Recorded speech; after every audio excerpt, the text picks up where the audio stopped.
अर्जुन की क्या पहचान है? आपके सामने ये सब खड़े हो, आप अर्जुन को पहचानेंगे कैसे? जिसके पास गीता है वो कृष्ण, और जो गीता को सुनने को राजी है वो अर्जुन। अगर बोध ही नहीं है गीता का, और गीता को रखे बैठे हो या उसका पाठ करते हो या उसको पूजते हो, तो उससे थोड़ी कोई लाभ होगा।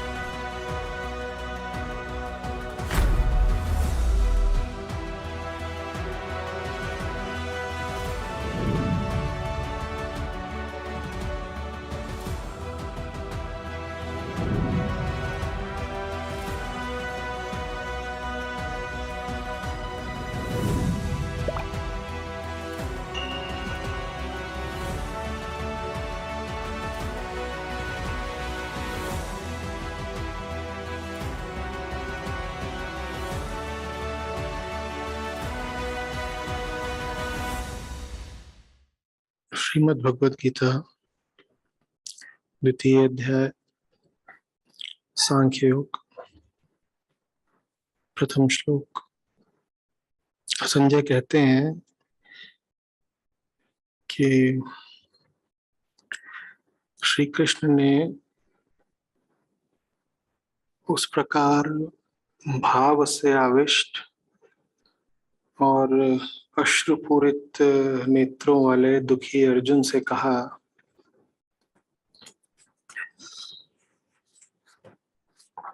हे अर्जुन, अनार्यों के योग्य स्वर्ग प्राप्ति का विरोधी निंदाजनक यह मोह तुम्हें कहां से प्राप्त हुआ है? चित्त के ज्ञाता, मन के विशेषज्ञ की ये निशानी होती है।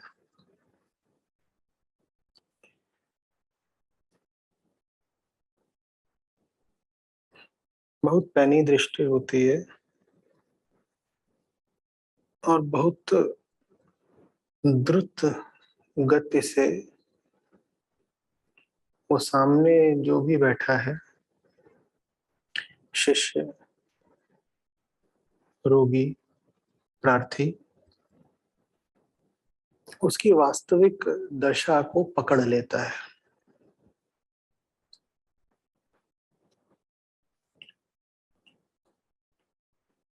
शिष्य अपनी लंबी चौड़ी व्यथा कथा सुनाता है, स्वयं भी उलझा हुआ है और बड़े उलझे हुए शब्दों में अपनी हालत का वर्णन करता है। लेकिन गुरु यदि ज्ञाता है तो वो बिल्कुल सार संक्षेप में चिन्हित कर लेता है कि वास्तविक बात क्या है। जटिलताओं को काट कर जो सीधा, स्पष्ट, सरल यथार्थ है, गुरु उस पर उंगली रख देता है। पूरे प्रथम अध्याय में अर्जुन ने अपने विषय में, युद्ध की स्थिति के विषय में, अपने परिजनों के विषय में, धर्म के विषय में, युद्ध के परिणाम के विषय में कितनी ही बातें कही, लेकिन जिस बात का बहुत कम या एकदम नहीं उल्लेख किया वो थी मोह। मोह शब्द अर्जुन से उच्चारित ही नहीं हुआ पूरे अध्याय में।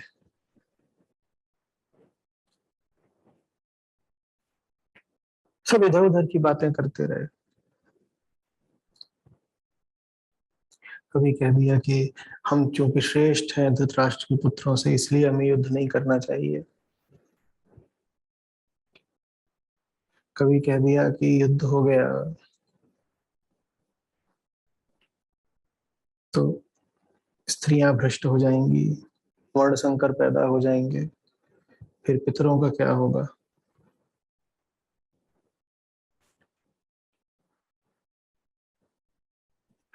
कभी कोई तर्क दे दिया, कभी कोई बात कह दी, बस एक बात नहीं कही मुझे मोह है।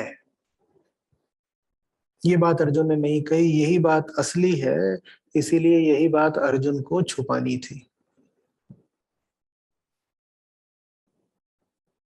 अर्जुन ने कही नहीं, और श्री कृष्ण जब बोलना शुरू करते हैं तो श्री कृष्ण ने सबसे पहले कह दी।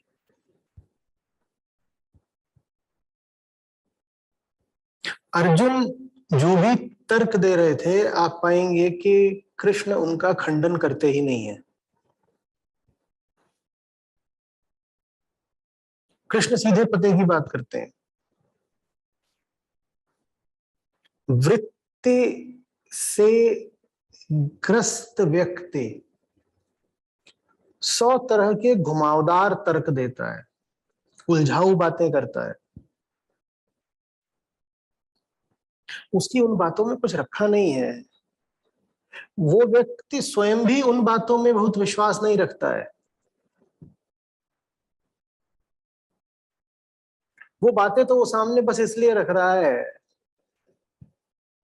ताकि वो अपने बचाव में कुछ कह सके।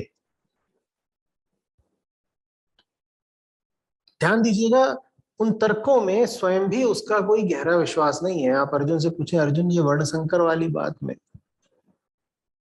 आप वाकई विश्वास रखते हो? अर्जुन बगले झांकने लगेंगे।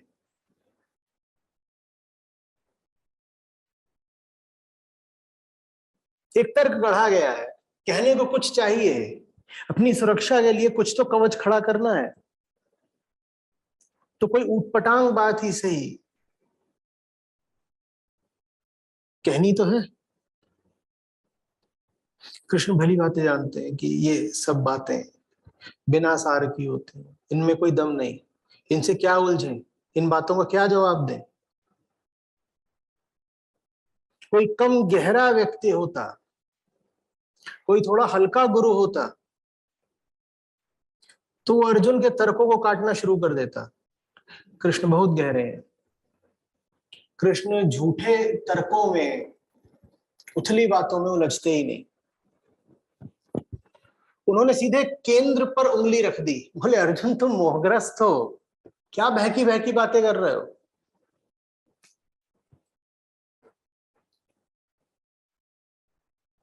युद्ध चल रहा है ये।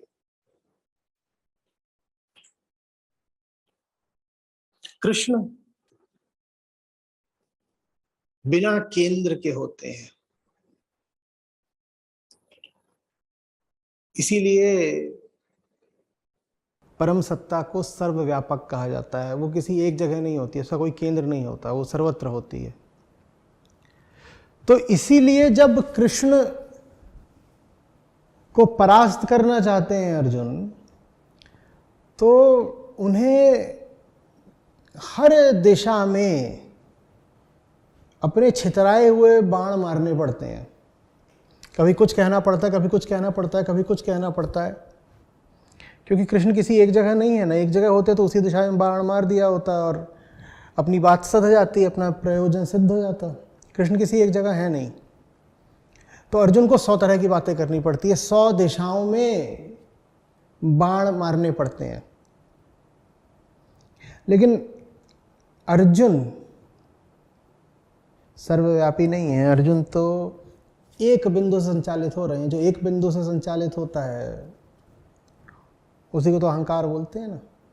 अर्जुन के पास अपना एक व्यक्तिगत केंद्र है, तो कृष्ण के लिए बहुत आसान है, उन्हें वो केंद्र दिख रहा है, वो मोह की वृत्ति का केंद्र है। तो कृष्ण को बहुत इधर उधर शस्त्र संचालन नहीं करना पड़ता। कृष्ण सीधे जाकर के बस उस एक केंद्र पर निशाना कर देते हैं, और कर दिया। यहां पर पूरे पहले अध्याय में ऐसे समझ लीजिए जैसे आपने अर्जुन की बाण वर्षा देखी, और दूसरा अध्याय ऐसे शुरू होता है, समझ लीजिए कि जैसे 100 सुनार की एक लोहार की। 100 बातें कह ली अर्जुन ने पहले अध्याय में, ये है वो है, न जाने क्या क्या। और दूसरा अध्याय आरंभ होता है और कृष्ण का एक तीर, बात खत्म हो गई। अर्जुन तुम मोहग्रस्त हो,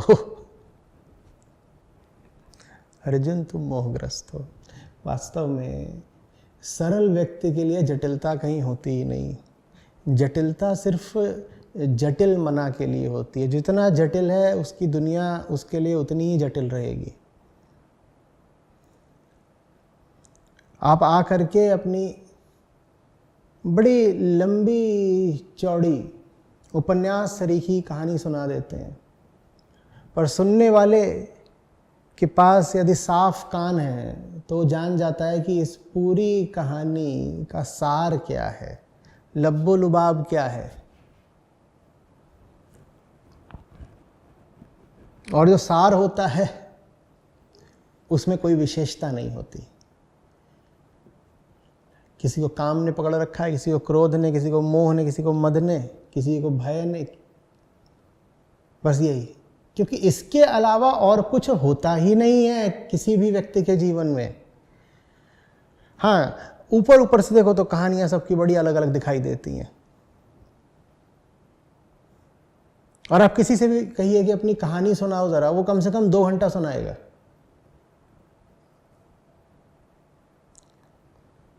और 2 घंटे की उसकी जो कुल कहानी होगी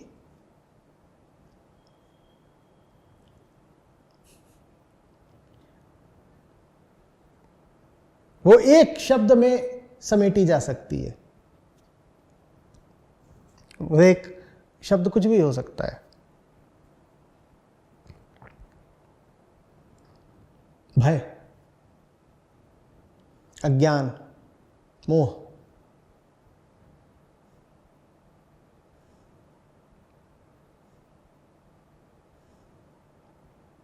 वास्तव में वो कुल कहानी एक ही शब्द की थी। इसीलिए तो उसको इतना लंबा चौड़ा बनाकर बताना पड़ा। बताने वाला भी कहीं ना कहीं जानता है कि उसकी कहानी में कोई दम नहीं, जरा सी बात है एक। उस जरा सी बात की खातिर इतना बड़ा किस्सा तैयार किया गया है। अभी 2-3 साल पहले तक हम ये भी कर लेते थे कि जो लोग मुझसे व्यक्तिगत रूप से मिलना चाहें उनका स्वागत रहता था। आइए, बैठिए, अपनी बात बताइए।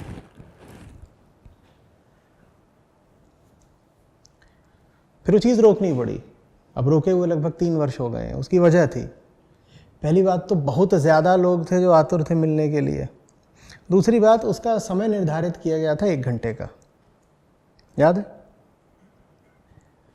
कि आप आए और कुल 1 घंटे की वार्ता होगी, उसमें आपको जो बात करनी,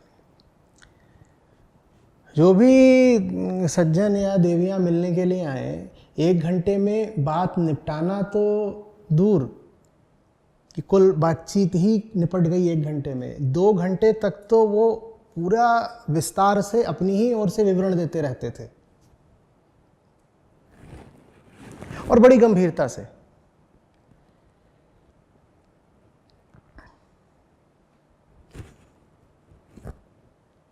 मैं उनको थोड़ा बहुत टोकने की कोशिश भी करूं और वो धृष्टता जैसी लगे तो विनम्रता के नाते मैं सुनता जाऊं। और जो बता रहे हैं उनको लग रहा है कि वो कोई बड़ी गंभीर और महत्वपूर्ण बात बता रहे हो, बताए ही जा रहे हैं और 2 घंटे तक बताएं। कई बार तो 4-4 घंटे चला है। अब वो बता रहे हो, जो वो बता रहे हैं वो मैंने तीसरे मिनट में पकड़ लिया था कि वो क्या बता रहे हैं, और उनको बताते अब 200 मिनट हो चुके हैं। और जब वो हाँफने लग जाएं, किसी तरह रुकें, तो मैं 2-4 उनको बातें बोलूं और 2 ही 4 बातों में निदान हो जाए सारा। क्योंकि 2-4 बातों से आगे की किसी की कहानी होती ही नहीं, किसी की नहीं होती। इसी को तो संतोलते हैं ना, एक अलफ पढ़ो छुटकारा है। मैंने तो शब्द कह दिया था, अक्षर काफी है, शब्द की भी बात नहीं है। उससे आगे की किसी की कोई दास्तान नहीं। लेकिन लोगों को बुरा लग जाए, वो बोले ये देखो हमने 2.5 घंटे तक अपना रोना रोया और इन्होंने उसके बाद 2 मिनट में बात निपटा दी। अब मेरे पास उससे ज़्यादा बोलने कुछ है नहीं, लेकिन विनम्रता के नाते, शालीनता के नाते और मुझे बोलना पड़े और समझाना पड़े। अब ये भी दिख रहा है कि मुझे जो बोलना था वो तो मैंने पहले ही वाक्य में बोल दिया, लेकिन सुनने वाला जब समझने को राजी नहीं है तो फिर उसको और विस्तार से बताओ, समझाओ, चीज़ें खोलो, उसके कुतर्कों को निपटाओ। वो मैं कर सकता था, करता भी था, ऐसी मैंने सैकड़ों मुलाकातें करी,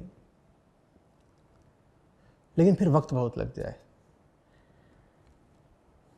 पहले तो जो 2 मिनट की बात थी उसको 2 घंटे 2.5 घंटे सुनो, फिर अपनी ओर से जो 2 मिनट की बात है उसको 2 घंटे 2.5 घंटे समझाओ।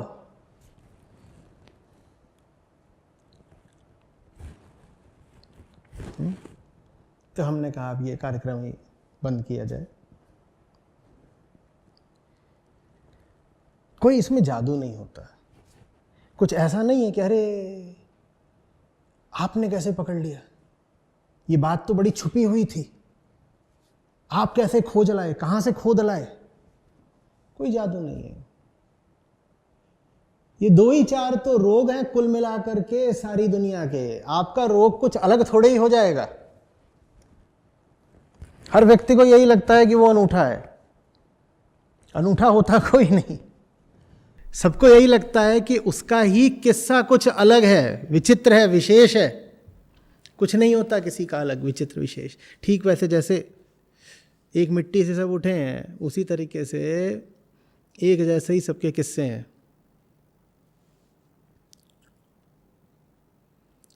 बात आ रही समझ में? तो ये जो अर्जुन का किस्सा है ये बहुत पुराना है। कृष्ण ने हजारों लाखों बार सुना हुआ ये किस्सा। अर्जुन के जरा सा बोलते ही, बल्कि अर्जुन के बोलने से पहले ही कृष्ण भांप जाते हैं बिल्कुल कि बात क्या है। और मैं फिर कह रहा हूं इसमें कोई जादू नहीं, ये तो बात नियम की है। धर्म से जो भी हटना चाह रहा है उसके पास कुल मिला जुला के यही 2-4 कारण होते हैं। लालच आ गया है उसको,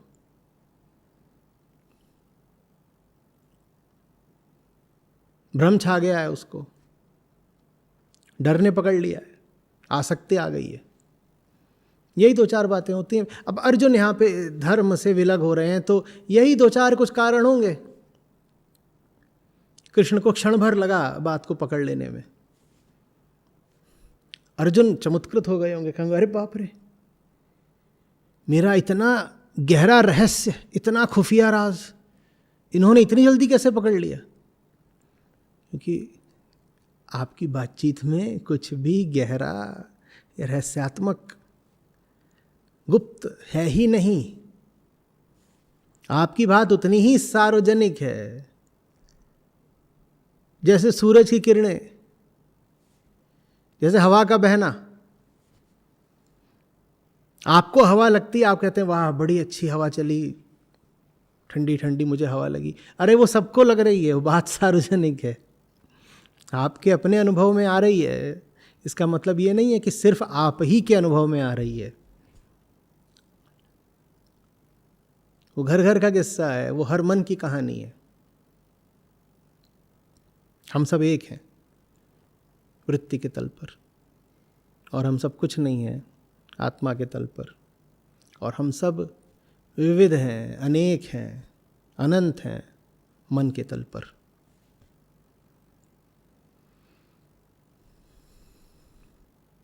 बता रही समझ में? तो थोड़ा सा चौंक गए हैं अर्जुन कि अरे इतनी जल्दी पोल खुल गई। कृष्ण ने तो पहली ही बात में पकड़ लिया। लेकिन अर्जुन के लिए सबसे अच्छी बात यह हुई है कि कृष्ण ने सीधे ही पकड़ लिया है। जब कृष्ण ने सीधे ही पकड़ लिया है तो अर्जुन ने भी अपने सारे कुतर्क त्याग दिए और अब अर्जुन भी सीधे मुद्दे की बात पर आ गए। देखिए अब क्या कहते हैं अर्जुन। अभी तक क्या कह रहे थे कि अरे ये ऐसा है वैसा है, धर्म हमें मालूम नहीं किधर है, मारे हैं तो अच्छी बात नहीं है, और वो सब बातें, स्त्रियां भ्रष्ट हो जाएंगी इत्यादि इत्यादि। कितना उन्होंने लंबा चौड़ा कल्पना का जाल बुना था। लेकिन जैसे ही कृष्ण ने कहा कि अर्जुन मोह है, सिर्फ मोह, तो अर्जुन उत्तर आगे क्या देते हैं? कृष्ण कहते हैं, हे अर्जुन, अनार्यों के योग्य, स्वर्ग प्राप्ति का विरोधी, निंदाजनक यह मोह तुम्हें कहाँ से प्राप्त हुआ है? ये भी नहीं कह रहे हैं कि अर्जुन कहीं यह मोह तो नहीं। प्रश्न ये नहीं करा है कि कहीं ये मोह तो नहीं, प्रश्न बस ये पूछा है कि मोह तो है ही, बताओ मिला कहाँ से है। बात करने का तरीका देखिए। ये नहीं कह रहे हैं कि प्रश्न तो करा ही है, पर प्रश्न में संदेह इस बात पर नहीं रखा है कि अर्जुन विचार करो किंचित, कहीं मोहग्रस्त तो नहीं ना। कहा है मोह तो है ही, अब ये बताओ मोह आया कहाँ से है। तो अर्जुन के पास भागने छुपने के लिए कोई उन्होंने रास्ता छोड़ा नहीं है। आगे क्या कहते हैं? अरे अर्जुन, कायरता को प्राप्त न हो, ये तुम्हारे योग्य नहीं है। हे शत्रुतापन अर्जुन, हृदय की इस तुच्छ दुर्बलता को छोड़कर चलो खड़े हो जाओ। अब अर्जुन तो बैठ गए थे, पिछला अध्याय खत्म ही इसी पे हुआ था। क्या करा था अर्जुन ने? धनुष वहीं छोड़ा और उधर पीछे जा करके बैठ गए थे, दूरी बना करके, कि जितनी दूर हो जाएं कृष्ण के प्रभाव से उतना अच्छा। कृष्ण कह रहे हैं छोड़ो ये सब, तुम्हें मोह हो गया, क्या कायरता दिखा रहे हो, चलो खड़े हो जाओ। तो अब अर्जुन इधर उधर का कोई तर्क नहीं दे पा रहे हैं। तो क्या बोलते हैं? आप कल्पना कर सकते हैं, बड़े बेचारगी के स्वर में बोला होगा, हे शत्रुनाशक कृष्ण, मैं युद्ध में पूजनीय भीष्म देव और द्रोणाचार्य के प्रति बाणों से कैसे युद्ध करूंगा? असली बात पर आ गए, सीधी बात।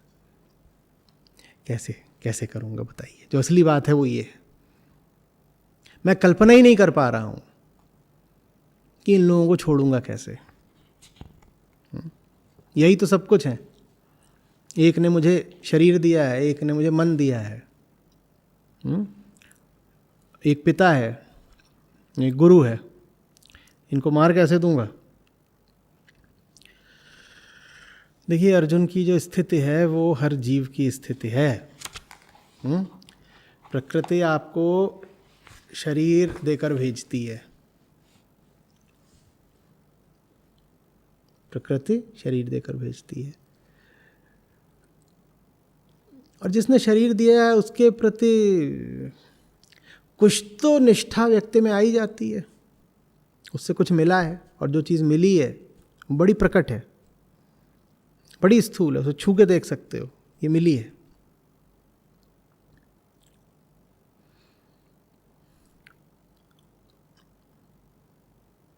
और दूसरी ओर उसी शरीर से उत्पन्न चेतना है, जो उठी तो शरीर से है पर जाना कहीं और चाहती है।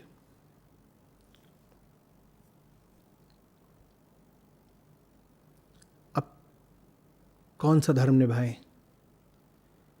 जिस शरीर से आए हो उसके प्रति कर्तव्य का मान रखें, या जो अपना धर्म, अपनी नियति पता चल रही है उसकी तरफ दृष्टि और दिशा रखें। हर व्यक्ति इन्हीं मसलों में फंसा हुआ है। इसी स्थिति को संतों ने अक्सर एक स्त्री की स्थिति के माध्यम से अभिव्यक्त करा है, कि जो कि अपने मायके में है, वहाँ पिता है, माँ है जिन्होंने जन्म दिया है, और मायके से बड़ा मोह है, बड़ा लगाव है, वहीं पैदा हुई, वहीं खाई खेली बड़ी हुई, लेकिन अब जी लग गया है किसी और से। वो जो पुरुष है, पुरुष किसका वाचक है? जो ऊंचाई है, जहाँ सबको पहुँचना है, मन उससे लग गया है। अब एक और प्रेम है, एक और मोह है। प्रेम है पुरुष से, और मोह है अपने भौतिक जनक से। जाए तो जाएगा, मायका छोड़ा नहीं जाता, और प्रेम हमें नहीं छोड़ता, तो करें क्या?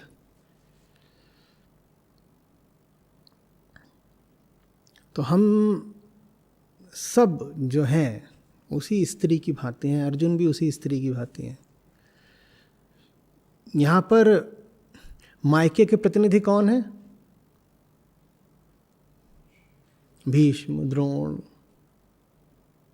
सारे जो कौरव बंधु हैं, ये सब मायके की ओर के हैं, क्योंकि इनके साथ अर्जुन का कौन सा नाता है? रक्त का नाता है। और दूसरी ओर धर्म की पुकार है, दूसरी ओर कृष्ण है। कृष्ण पुरुष के प्रतीक हैं। अब अर्जुन फंस रहे हैं, जैसे हम में से हर कोई फंसा हुआ है। अपनी पार्थिवता को महत्व दें या अपनी दैवीयता को? और नाम है उनका पार्थ।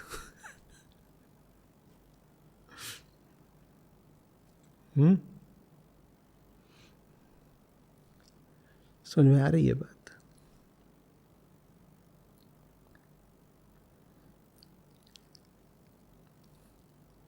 सारा जीवन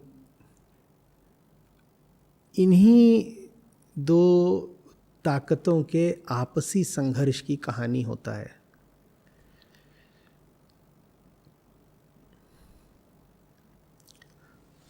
पहली ताकत है तुम्हारी देह की, और दूसरी ताकत है तुम्हारी नियति की। तुम्हारी जो चेतना है वो इन दोनों ताकतों के बीच में फंसी रहती है। चेतना के एक छोर पर शरीर है, दूसरे छोर पर आत्मा है।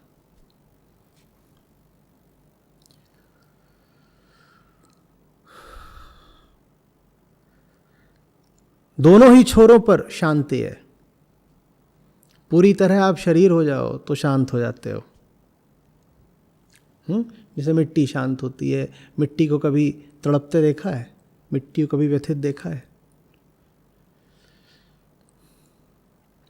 वहाँ चेतना शून्य हो गई है, बस पदार्थ बचा है, मिट्टी।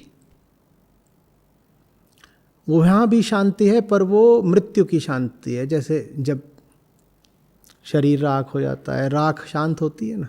मरने के बाद किसी को उद्विग्न देखा है? तो शांति पाने का एक तरीका तो ये है कि पूरी तरह से पार्थिव ही हो जाओ, मिट्टी हो जाओ। कह दो कि हमें कुछ सोचना समझना नहीं है, हम चेतना शून्य हो गए। हमने चेतना को अपने मिट्टी कर डाला, कुछ नहीं बचा। और दूसरा तरीका ये है कि दूसरे छोर पर पहुंच जाओ।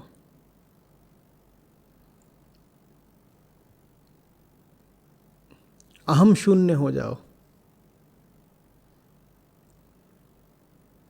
कृष्ण में विलीन हो जाओ। इन दोनों ही छोरों पर शांति है।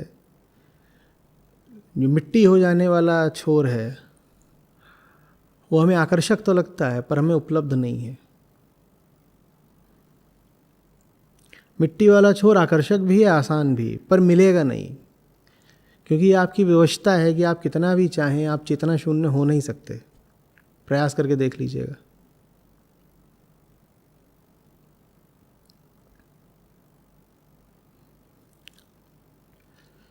शराबियों को भी शराब पी करके नशे का स्वांग करना पड़ता है, क्योंकि जिस आशा के साथ उन्होंने शराब पी थी वो कभी पूरी होती नहीं है। नशा व्यक्त करता है होश भुला देने को, लेकिन होश ऐसी ढीठ चीज है कि पीछा नहीं छोड़ता। तुम कितना भी नशा कर लो, होश तब भी बचा रह जाता है। और उसके बाद शराबी लोग नाटक करते हैं कि हमारा तो होश बिल्कुल गुम गया, हम एकदम नशे में हैं। तुम एकदम नशे में होते तो तुम्हें पता कैसे चलता कि तुम नशे में हो? तुम्हारा होश ही तो है जो जान रहा है कि तुम नशे में हो। पूरे बेहोश हो गए होते तो जानने के लिए कौन बचता? बेहोशी में तो कुछ जाना नहीं जाता।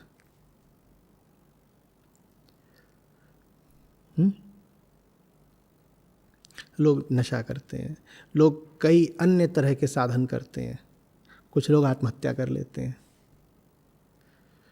कोई नशे के माध्यम से अपना होश दबाना चाहता है, कोई मनोरंजन के माध्यम से, कोई दुनिया के अन्य रंगीन तरीकों के माध्यम से, और कुछ लोग इस सीमा तक चले जाते हैं कि वो कहते हैं आत्महत्या ही कर लें, होश तो मिटे। होश हमें क्यों मिटाना है? होश हमें इसलिए मिटाना है क्योंकि शांति सिर्फ दोनों छोरों पर है, बीच में घोर अशांति है। अशांति स्वभाव नहीं हमारा, तो उसी अशांति से पीछा छुड़ाने के लिए हम जीवन भर नाना प्रकार के यत्न करते हैं। आ रही बात समझ में? अर्जुन ने पहला यत्न करा है बेहोशी की दिशा में। अर्जुन परेशान है, अर्जुन जल रहे हैं।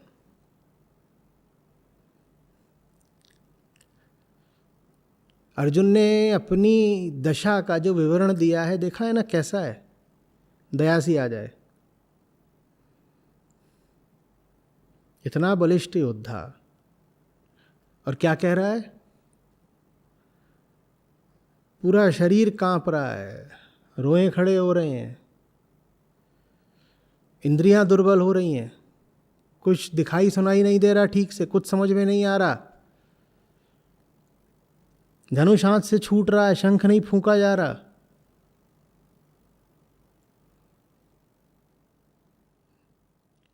अब ये हालत कोई बहुत सुहा तो नहीं रही होगी, बुरी ही लग रही होगी। तो इस हालत से बचने के लिए, ये हालत हम सब की है, सब ऐसी हालत में रहते हैं ना। अर्जुन की हालत अभी पूरे तरीके से नाटकीय रूप से अभिव्यक्त है। हमारी हालत और हमारी अभिव्यक्ति में इतनी नाटकीयता नहीं रहती, लेकिन हालत हमारी भी लगभग रहती ऐसी है।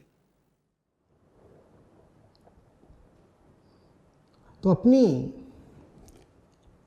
इस गति से, इस दशा से निपटने के लिए अर्जुन जो पहला यत्न करते हैं वो वैसा ही होता है जैसा हम सबका होता है। चलो बेहोश हो जाओ, चलो बेहोश हो जाओ।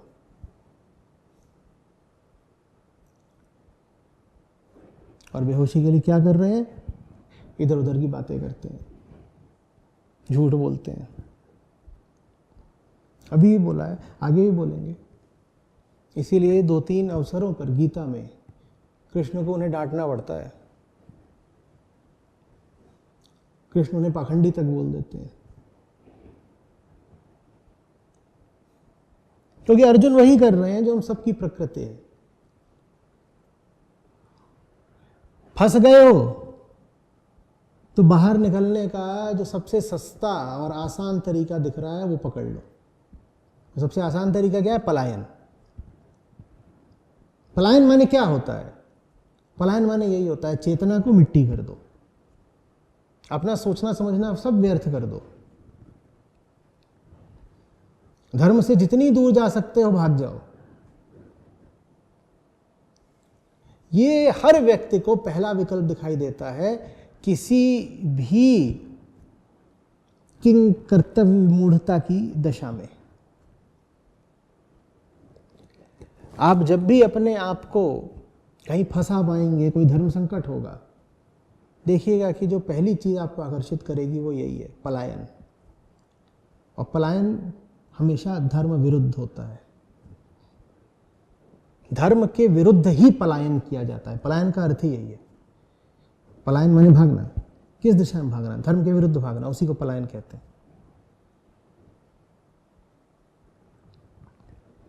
आ रही बात समझ? और अधिकांश लोग सफल भी हो जाते हैं पलायन में, क्योंकि सामने कोई होता नहीं कृष्ण जैसे। उन्हें भागना था, वो भाग गए, कोई मिला ही नहीं रोकने वाला। और प्रकृति ने तो प्रबंध पूरा कर ही रखा है कि तुम्हारा भागना सुबीते से हो जाए, कोई नहीं रोकेगा।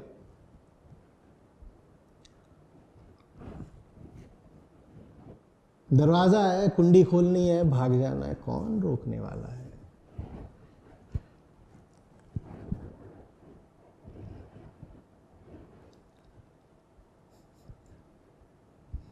मनुष्य को जो सबसे घातक शक्ति मिली हुई है वो है स्वेच्छा। स्वेच्छा, कौन आपकी स्वेच्छा बाधित करने वाला?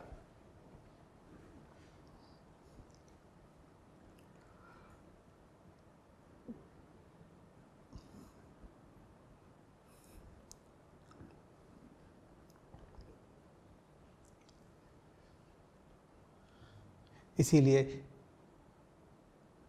अनुग्रह, अनुकंपा, कृपा का दूसरा नाम जानते हैं क्या है? थोड़ा खतरनाक, आपकी स्वेच्छा का बाधित होना।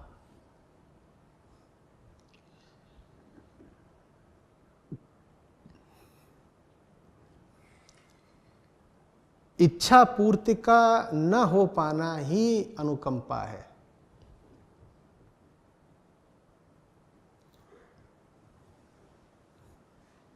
क्योंकि इच्छा तो सबकी वैसी ही होती है जैसे अर्जुन की है। कुछ इधर उधर की 2-4 गोलमोल बातें करो और भाग निकलो। अनुग्रह का मतलब यह है कि कोई मिल जाएगा जो कान पकड़ लेगा और कहेगा कि किसको धता बताते हो। ये कुतर्क अपने जैसों के लिए रखना, हमारे सामने नहीं चलेंगे।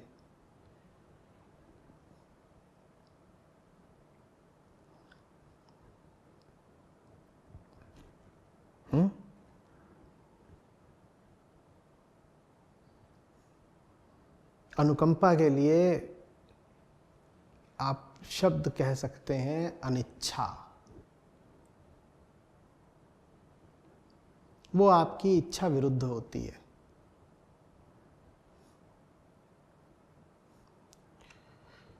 स्वेच्छा घातक शब्द है। स्वेच्छा सिर्फ उन्हीं के लिए शुभ शब्द है जो कृष्णमय हो गए हों, अन्यथा स्वेच्छा अति घातक है। अब आप समझिएगा कि आज का युग इतनी विभीषिका का क्यों है। अब आप समझिएगा कि आज पृथ्वी जितनी बुरी हालत में है, इतने अपने इतिहास में कभी क्यों नहीं हुई। क्योंकि 2 घटनाएं आज साथ साथ घट रही हैं। पहला, कृष्ण को बिल्कुल कोने पर, हाशिए पर ढकेल दिया गया है आदमी के विचार द्वारा। और दूसरी बात, स्वेच्छा को बहुत महत्व दे दिया गया है। और दोनों बातें ऐसी हैं।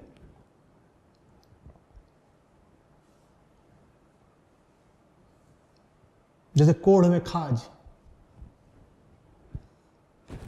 किसी को कोढ़ हो और उसी में फिर खाज भी हो जाए, ये दोनों बातें ऐसी हैं।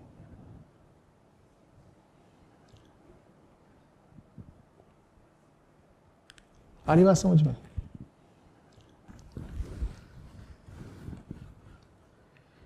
पहली बात तो कृष्ण को क्या बना दिया?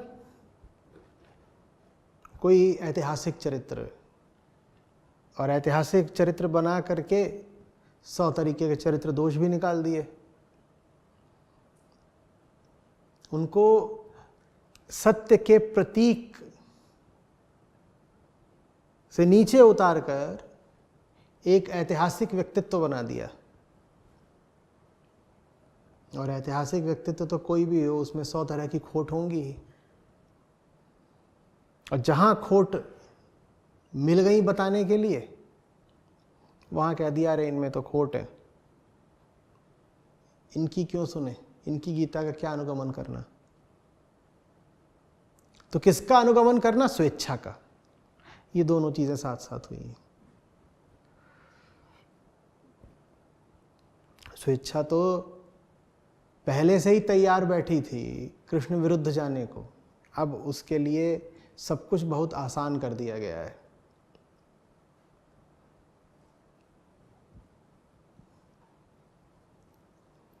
तो फिर आज हमारी जो हालत है वो है।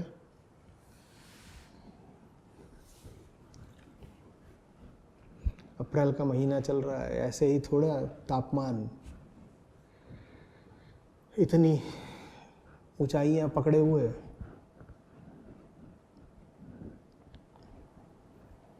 ऐसे ही थोड़ी आप सड़कों पे निकलिए तो कुछ कुछ दूर पर प्यास से मरे हुए पक्षी मिल जाते हैं।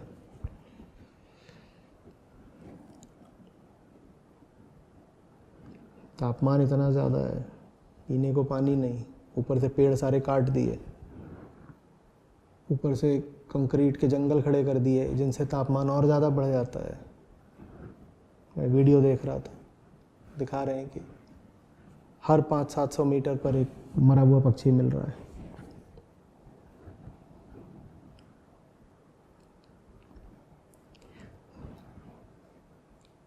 अप्रैल के माह में इतना तापमान पिछले लगभग 100 सालों में नहीं हुआ है। ये कोई प्राकृतिक संयोग नहीं है, ये मनुष्य की करतूत है।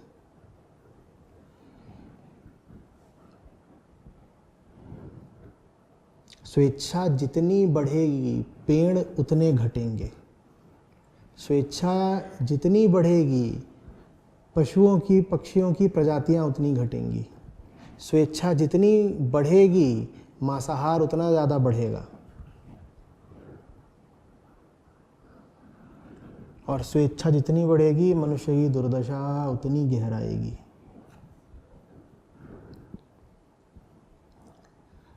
और हर मनुष्य सबसे पहले तो स्वेच्छा का ही अनुगमन करना चाहता है। कोई कृष्ण चाहिए जो उसकी स्वेच्छा की राह में बाधा बने।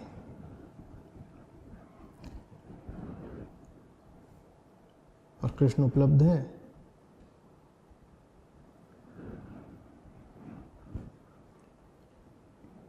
कृष्ण को पाना होता है, कृष्ण के निकट बैठना होता है, कृष्ण को सारथी बनाना होता है।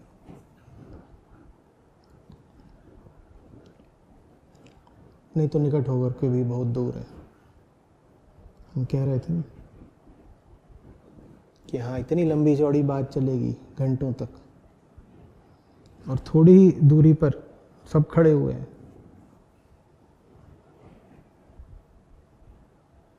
कौरवों के सैकड़ों योद्धा, एक की भी रुचि नहीं हुई कि कृष्ण क्या कह रहे हैं थोड़ा सुने क्या, एक की भी नहीं हुई। हम आज सैकड़ों वर्षों बाद भी श्रीमद् भगवद गीता का पाठ करते हैं।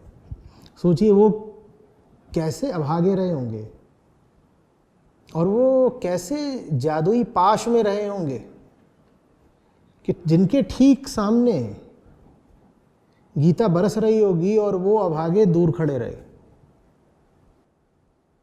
हमें तो बस पुस्तक रूप में उपलब्ध है, हम तब भी उस पुस्तक को लेकर के सर पे रखते हैं, और ठीक जिनके सामने गीता पहली बार आविर्भूत हो रही थी, वो दूर अपनी गदाएं और धनुष लिए खड़े हुए हैं। उनका दुर्भाग्य सोचिए।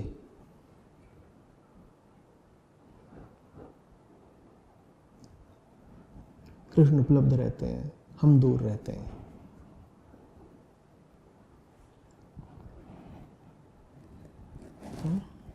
हमारी स्वेच्छा हमें दूर रखती है। स्वेच्छा को कृष्ण नहीं चाहिए, स्वेच्छा को पाशविक सुख चाहिए। कैसे पाशविक सुख? अभी गर्मियां चल रही हैं तो देखते हो सड़क पर कुत्ते क्या कर रहे होते हैं, गड्ढा खोदते हैं, उसमें सो जाते हैं। दो चीजें उन्हें मिलती हैं उसमें, पहला शीतलता, थोड़ी ठंडक है, और दूसरा नींद। स्वेच्छा यही मांगती है, जरा ठंडा ठंडा कमरा हो और सो जाए। कृष्ण के पास जाने का तो अर्थ होता है ताप से गुजरना।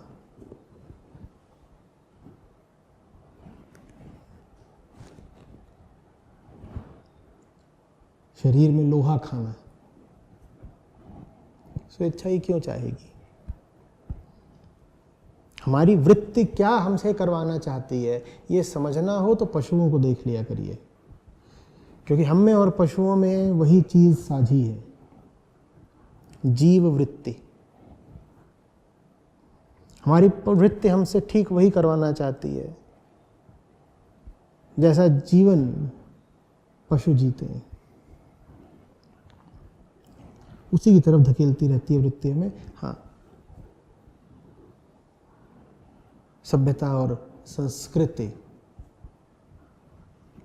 का आवरण पहनाए हुए, तो काम हम सारे वही करते हैं जो पशु करते हैं, पर प्रदर्शित यूं करते हैं कि जैसे कोई बहुत सभ्य काम कर रहे हो, जैसे संस्कृति का चलन हो इस तरह के काम करना। आवरण कुछ भी हो, बहाने कुछ भी हो, तर्क कुछ भी हो, नीचे नीचे काम तो पाशविक वृत्ति ही कर रही होती है।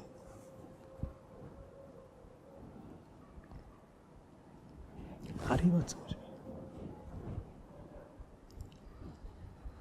अर्जुन एक तरीके से कौरवों और पांडवों की सेना के मध्य नहीं खड़े हैं। अर्जुन खड़े हैं मनुष्य की पशुता और कृष्ण के मध्य, बीचों बीच तो निसंदेह खड़े हैं अर्जुन, पर ज्यादा सही होगा यह कहना कि उनके एक तरफ खड़ी है मनुष्य की पाशविकता और दूसरी तरफ खड़े हुए हैं सिर्फ कृष्ण। अब अर्जुन को चुनाव करना है, किसको चुने? हम सब बीचों बीच खड़े हैं, हम सबको चुनाव करना है, किसको चुने?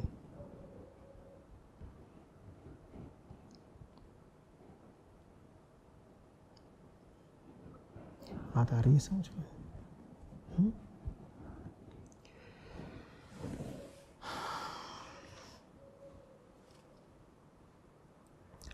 तो आगे कहते हैं अर्जुन, मैं तो महानुभाव गुरुओं को मारकर न इस लोक में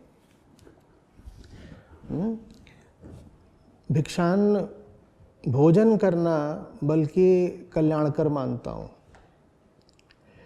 क्योंकि गुरुओं का वध करके मैं रक्त से सने हुए अर्थ और काम रूपी भोगों को ही तो भोगूंगा।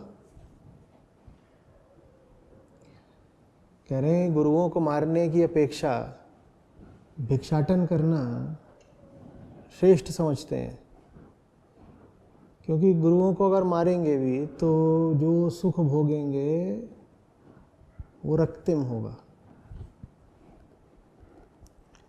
स्वजनों के रक्त से सना हुआ।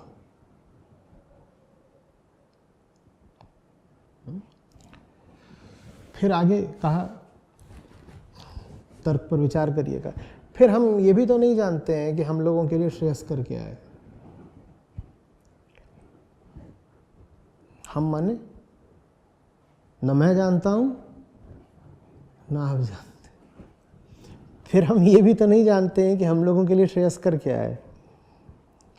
हम उन्हें जीत लें या वो हमें जीत लें, अभी तो ये भी पता नहीं कि ज़्यादा उचित बात क्या होगी, धर्म किस तरफ है अभी कुछ तय नहीं। ये भी हो सकता है कि वही लोग धर्म की तरफ हों और हम अधर्म की तरफ हों, तो हो सकता है कि उचित भी यही हो कि विजय दुर्योधन की हो। जिन लोगों को मारकर हम जीना नहीं चाहते वे ही धृतराष्ट्र के पुत्र सामने खड़े हैं। देखिए ऐसे खेल चलता है, गौर करिएगा पूरी प्रक्रिया पर। लंबा चौड़ा वक्तव्य दिया अर्जुन ने पहले अध्याय में, पोल खोल दी कृष्ण ने एक ही वाक्य में, अर्जुन तुम मोहग्रस्त हो। और जैसे ही पोल खुली अर्जुन अनायास ही स्वीकार भी कर बैठे कि हाँ ये बात तो सही है, मैं कैसे मार दूं अपने गुरुओं पितामह को। लेकिन फिर जैसे एकाएक याद आया कि अरे अरे अरे इतनी जल्दी समर्पण थोड़े ही कर देना है, ये तो धोबी पाठ हो गया, ये तो नॉकआउट हो गया, ये नहीं होने देना है। तो कुतर्क का दौर अब फिर से जारी है।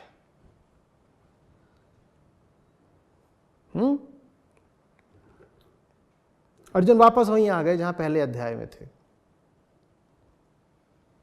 बल्कि और ज्यादा अब अड़ गए हैं अपनी पुरानी ही स्थिति पर, क्योंकि दिख गया है कि जो सामने शत्रु है वो प्रबल है। कौन है सामने शत्रु? कृष्ण। कह रहे हैं इस शत्रु ने तो एक बार में ही भांप लिया कि मेरी समस्या मोह है, तो अब इसे और बड़े तर्क देने पड़ेंगे और घातक तर्क देने पड़ेंगे।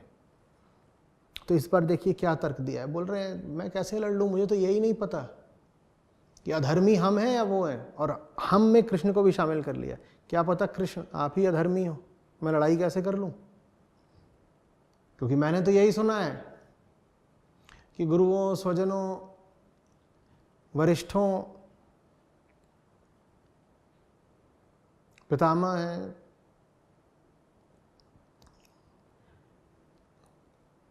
इनसे युद्ध आदि करना कोई धर्म की बात नहीं होती। मुझे कैसे पता कि आप ही धर्म की तरफ हैं? आप तो उल्टा धर्म बता रहे हैं। हमारी संस्कृति तो यह सिखाती है कि जो भी हो जाए अपनों पर शस्त्र न चलाओ, अपने तो अपने हैं, और आप कह रहे हैं शस्त्र चला दो। तो मुझे तो लग रहा है कृष्ण कि अधर्म कहीं आप ही तो नहीं कर रहे। ये भारी बाण चलाना पड़ गया है अर्जुन को, क्योंकि दिख गया है कि दुश्मन में बड़ा दम है, शत्रु प्रबल है। तो इस पर तदनुसार किसी भारी अस्त्र का उपयोग करना पड़ेगा। तो सीधे सीधे यही कह दिया कि क्या पता धर्म किधर है।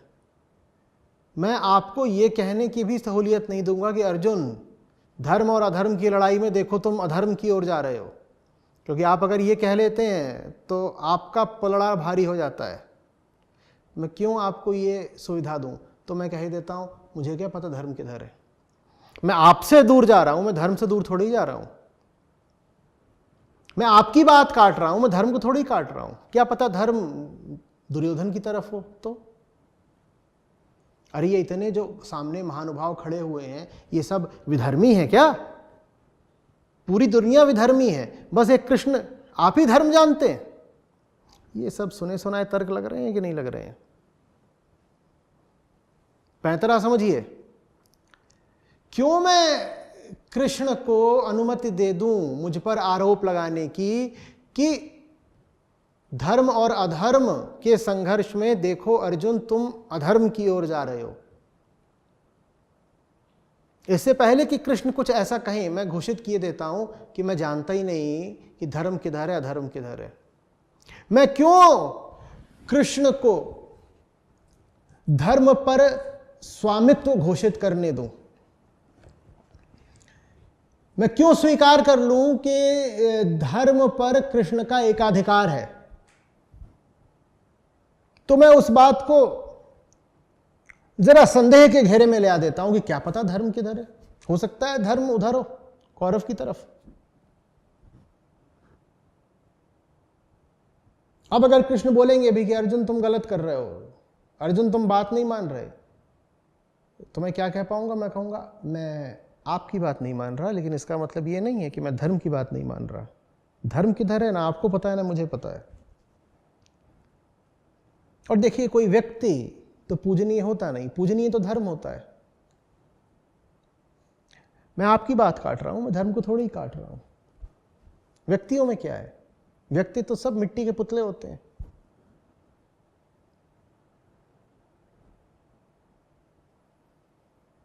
अर्जुन ने बड़ी बढ़िया बाजी चली है। हम सब चलते हैं। अर्जुन की बातों को समझिए ताकि आप समझ पाएं कि हम सब किस तरीके से कृष्ण विरुद्ध जाने के लिए अपने ही खिलाफ षड्यंत्र दर षड्यंत्र रचते रहते हैं।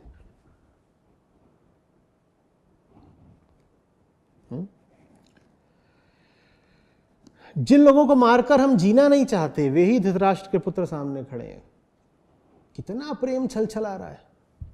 जिनको मारकर हम जीना नहीं चाहते वे ही धृतराष्ट्र के पुत्र सामने खड़े हैं। कितना प्रेम है अर्जुन में। यही प्रेम था जब इतनी बड़ी सेना इकट्ठा करी थी। वो जो पांडवों की तरफ सेना खड़ी हुई है वो कोई पांडवों भर की नहीं है, उसमें और दुनिया भर के राजा लोग हैं जो पांडवों के समर्थन में आके खड़े हो गए हैं और दौड़ दौड़ कर घूम घूम कर बाकायदा उन राजाओं का समर्थन हासिल किया गया था।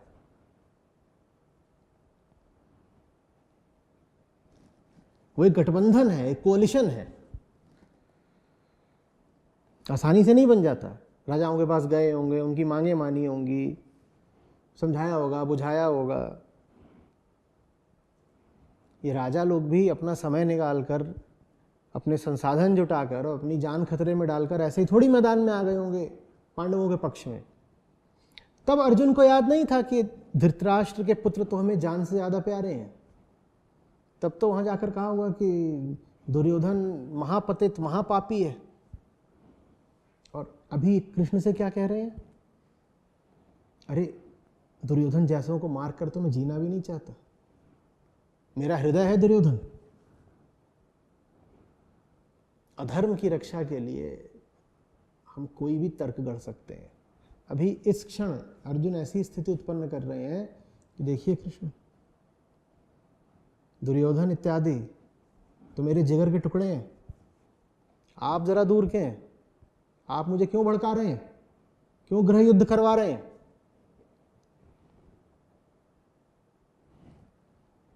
चाल देख रहे हैं? ये चाल हम सब चलते हैं। जब सत्य सामने आता है तो उसका अपमान करने में हम कोई कमी नहीं छोड़ते। और सत्य को अपमानित किया नहीं जा सकता, इसीलिए सत्य को अपमानित करने के लिए हम तरह तरह के झूठ गढ़ते हैं।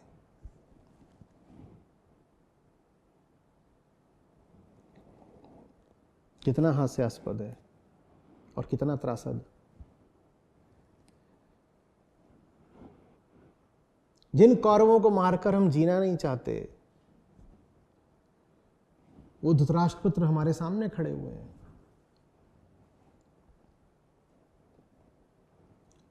कितनी ही बार स्वयं अर्जुन ने प्रतिज्ञा करी है, भीम ने शपथ उठाई है कि कौरवों को मारे बिना जिएंगे नहीं, शांति नहीं पाएंगे।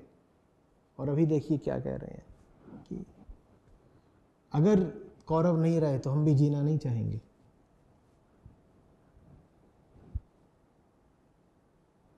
इतना प्यार उमड़ आया।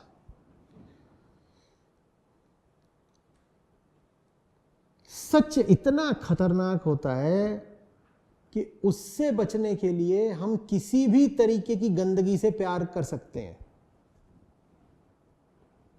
सच से बचने के लिए हम गंदी से गंदी चीज के प्रति प्रेम घोषित कर सकते हैं।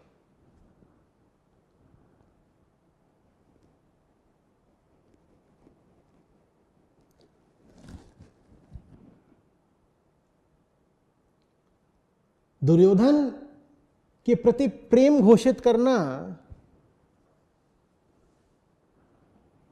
बुरा है, लेकिन कृष्ण के प्रति समर्पण घोषित करना और ज्यादा अस्वीकार्य। तो कृष्ण को समर्पित होने से बेहतर यह लग रहा है कि यही घोषित कर दो कि दुर्योधन तो मुझे प्राणों से प्यारा है।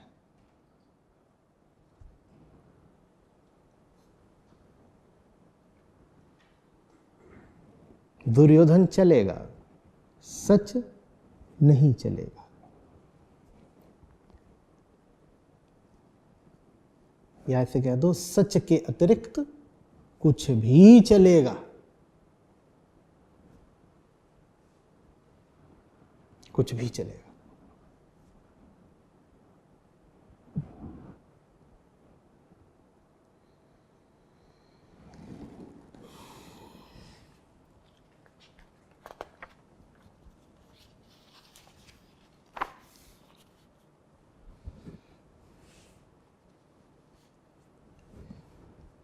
अब अर्जुन ने बात कुछ ऐसी कह दी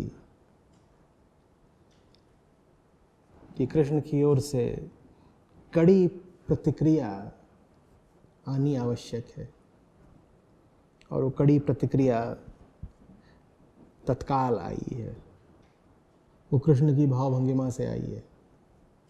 अब अर्जुन ने कोई ऐसी बात कह दी है जिससे अर्जुन और कृष्ण का संबंध ही खतरे में पड़ गया है। अर्जुन ने कृष्ण पर लगभग ये आरोप लगा दिया है कि आप मुझे अधर्म की ओर ले जा रहे हैं। अर्जुन ने कृष्ण के समक्ष लगभग ये घोषित कर दिया है कि आपकी अपेक्षा मुझे दुर्योधन कहीं ज्यादा प्यारा है।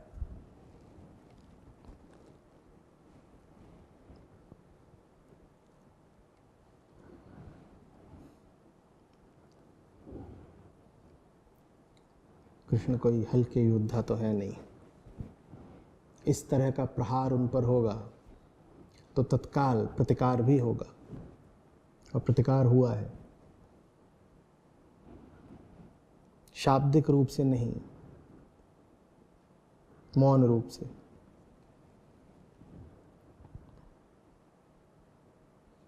वो बात संजय शब्दों में धृतराष्ट्र को अभिव्यक्त नहीं कर पाए होंगे, वो बात यहाँ किसी श्लोक में निरूपित नहीं है, पर उस बात का प्रमाण उपलब्ध है अर्जुन के अगले ही वक्तव्य में।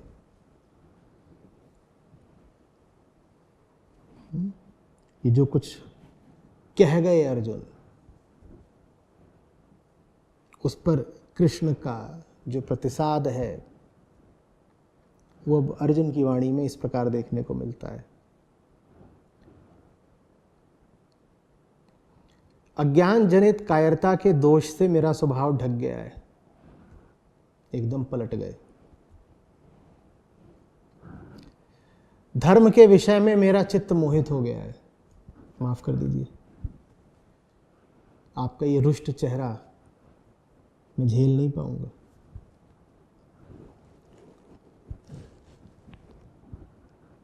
विराट रूप कोई आने वाले अध्यायों में ही थोड़े दिखाया जाएगा, उसका आरंभ यहीं से हो जाता है। झूठ के, कुतर्क के बहुत प्राण थोड़े ही होते हैं।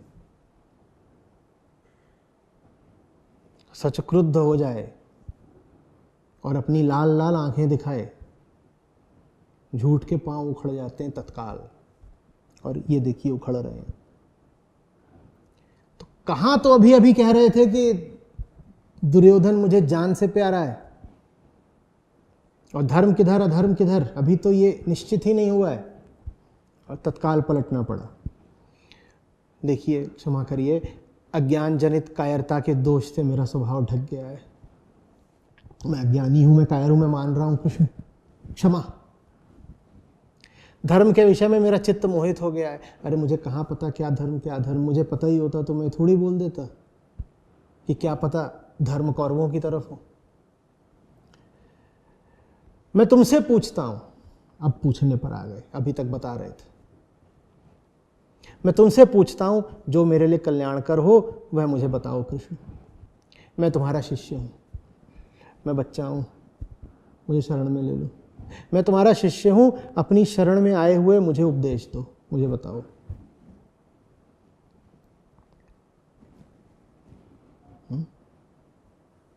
अब कुछ बात बनी।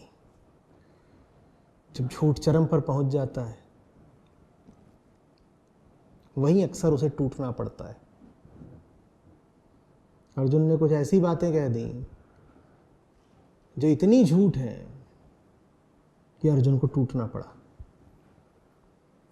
अब कह रहे हैं कि शरणागत हूं, उपदेश दीजिए, धर्म नहीं जानता, चित्त मोहग्रस्त है, अज्ञान जनित कायरता ने जकड़ लिया है। सारी बातें मान ली जो कृष्ण इनसे कह रहे थे। बड़े बड़े कुतर्क थोड़ी देर के लिए ऐसे ही पर पीछे छूट गए हैं।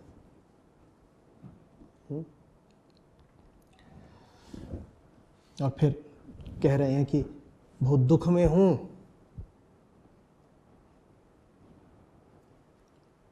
क्रोध न करें, रुष्ट ना हो, मेरी स्थिति को समझें। कितना शोकाकुल हूं सुनिए। पृथ्वी पर निष्कंटक समृद्ध राज्य तथा देवताओं का साम्राज्य पाकर भी मैं ऐसा कोई उपाय नहीं देखता जो मेरी इंद्रियों को सुखाने वाले इस शोक को दूर कर सके। मेरी हालत भयानक है। कृष्ण त्राहिमाम, रक्षा करिए, कुछ बोलिए, उपदेश दीजिए।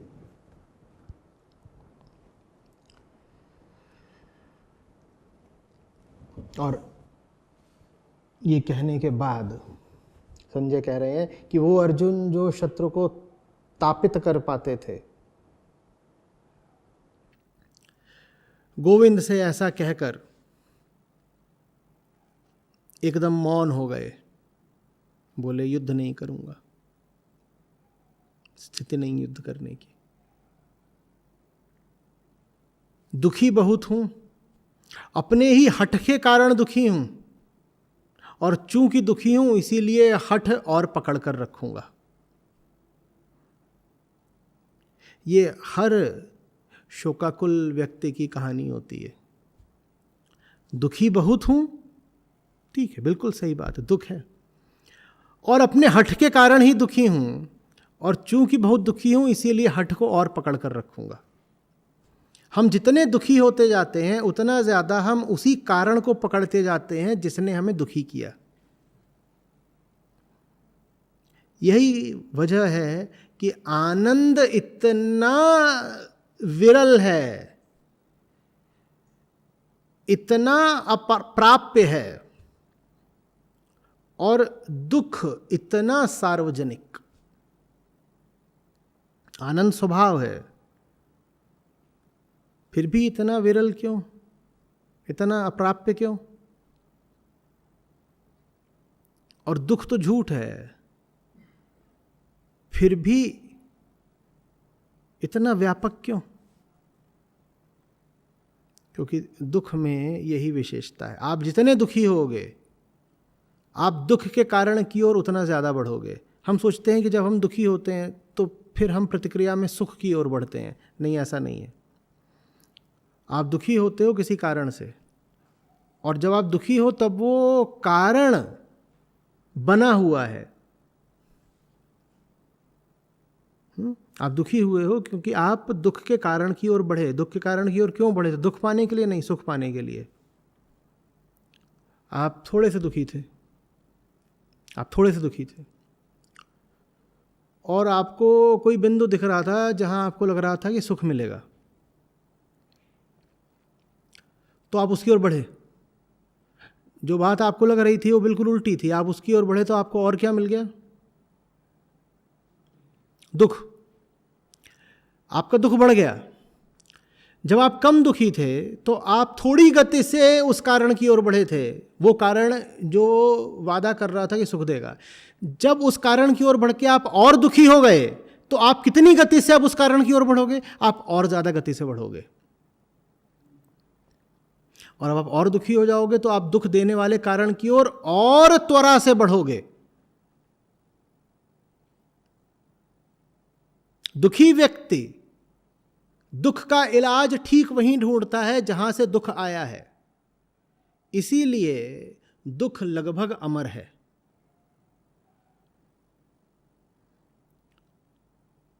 अन्यथा तो आनंद स्वभाव है, दुख को क्षण भर में मिट जाना चाहिए था, मिटता नहीं।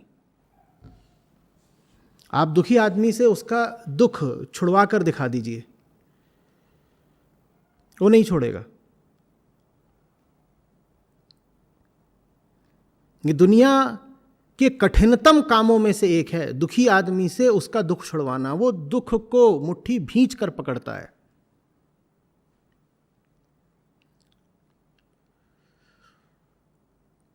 वो अपने दुख का इलाज स्वयं करना चाहता है। जैसे कोई अंधा अपनी आंखों की सर्जरी स्वयं करना चाहे।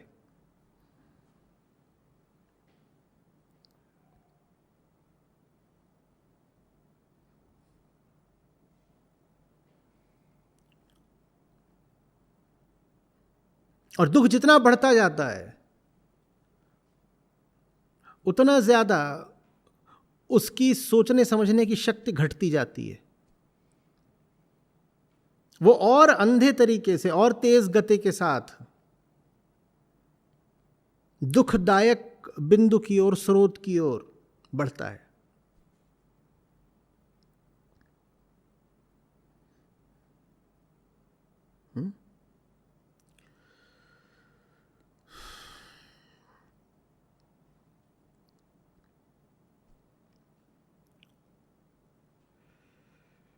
अर्जुन शोक में है।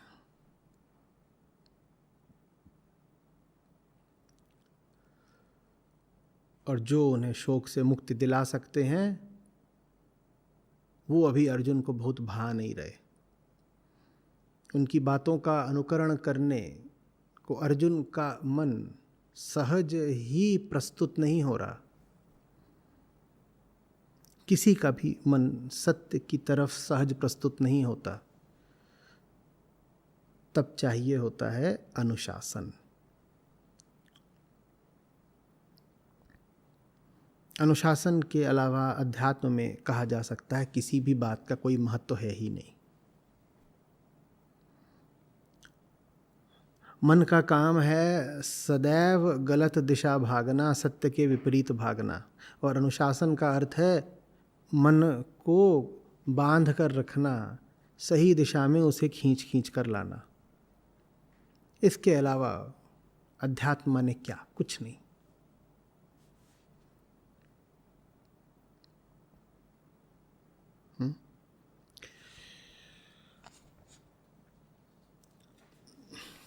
तो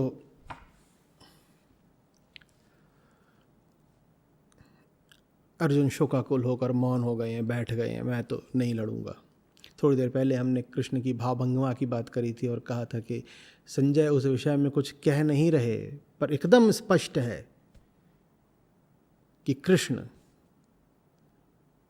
अभी किस भाव से देख रहे हैं अर्जुन को।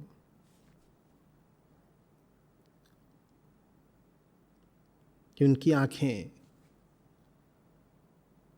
हंस भी रही हैं और करुण भी हैं। फिर 2 ही श्लोकों बाद कृष्ण की स्थिति का थोड़ा सा वर्णन संजय कर देते हैं। हे राजा धृतराष्ट्र, तब श्री कृष्ण ने दोनों सेनाओं के बीच में अत्यंत दुखी अर्जुन से मानो हंसते हुए कहा। ये बड़ी विशेष हंसी है, बड़ी विशेष हंसी है। शोक को देखकर हंस रहे हैं कृष्ण।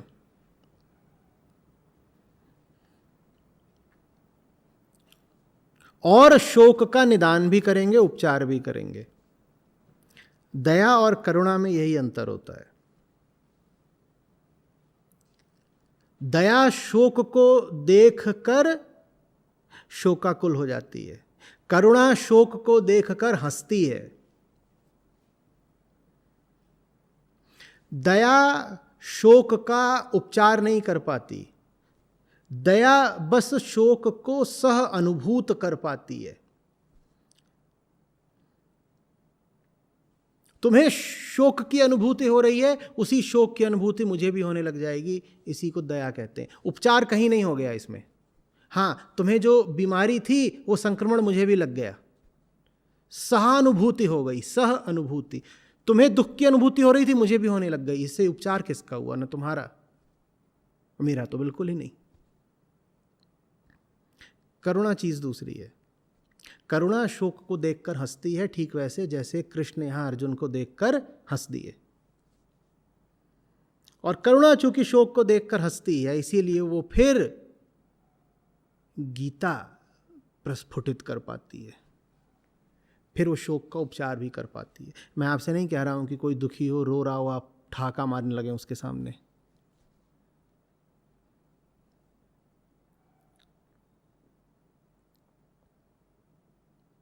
यहां पर हंसने का मतलब है दुख को गंभीरता से ना लेना, मनुष्य की वृत्ति को, मन की माया को बहुत गंभीरता, बहुत महत्व न देना।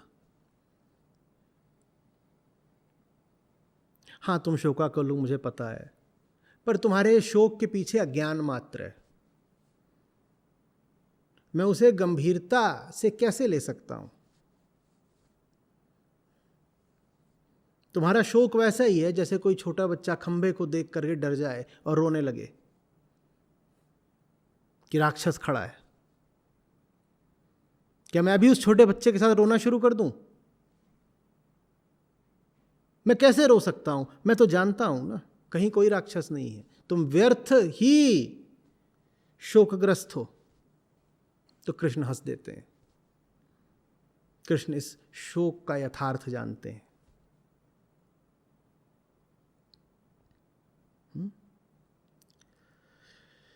तुम शोक के अयोग्य लोगों के लिए शोक कर रहे हो अर्जुन, और पंडितों की तरह बड़ी बड़ी बातें कर रहे हो।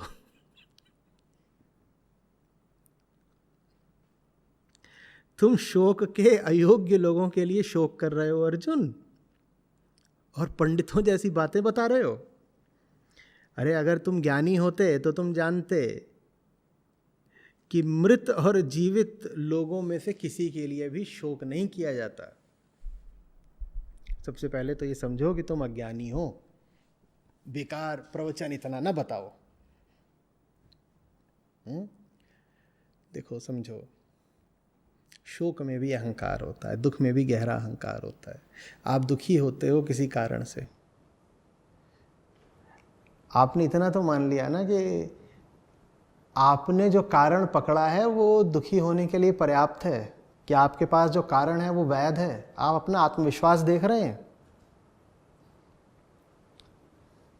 जो जिज्ञासु होगा, जिसमें शिष्यत्व होगा, जो साधक होगा, वो दुखी हो ही नहीं पाएगा, क्योंकि दुखी होने के लिए बड़ा आत्मविश्वास चाहिए। उदाहरण के लिए ये कोई चीज़ है, ये खो गई और मैं बहुत दुखी हो जाऊं, तो मेरे इस दुख में एक मान्यता बैठी हुई है। पहले क्या है मान्यता? कि इस चीज का इतना महत्व था कि इसके न रहने पर मैं दुखी हो जाऊं। तो दुखी होना भी बड़े अहंकार की बात है। दुख में पंडिताई छुपी हुई है।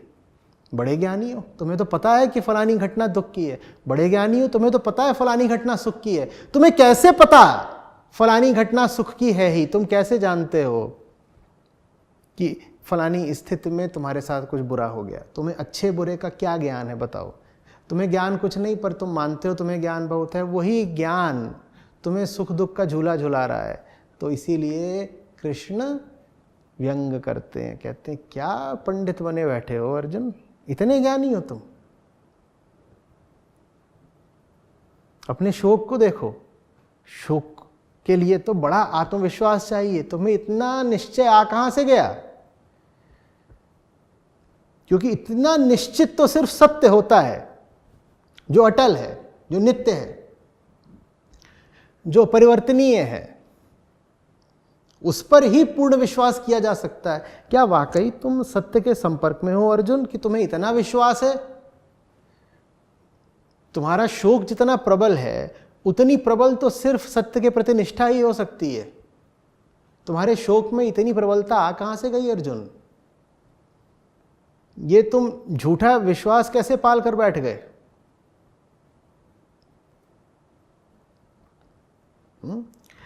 तुम शोक के अयोग्य लोगों के लिए शोक कर रहे हो।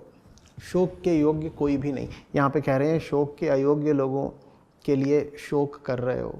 इससे यह भाव पैदा हो सकता है कि कुछ लोग होते हैं जो शोक के योग्य होते हैं।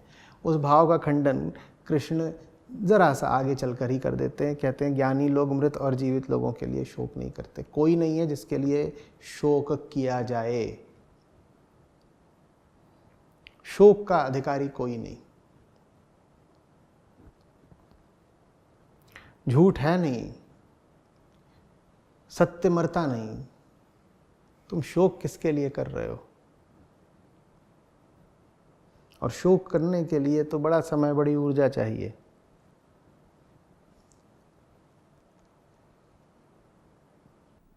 जो ऊर्जा सत्य के अनुगमन में लगानी चाहिए थी, वो तुमने शोक में लगा दी। तुम्हारे पास इस क्षण में कोई कर्तव्य नहीं, तुम्हारे पास करने के लिए कोई काम नहीं, लड़ने के लिए कोई युद्ध नहीं। तुमने इतनी फुर्सत, इतनी गुंजाइश निकाल कहाँ से ली, इतना अवकाश तुमने चुरा कहाँ से लिया कि तुम बैठ करके रथ में पीछे माथे पर हाथ रख के शोक कर रहे हो? जीवन तो कर्तव्य पूर्ति की एक सतत धारा है। उसमें हंसने रोने के लिए तुमको कहाँ से अंतराल मिल गया, बताओ?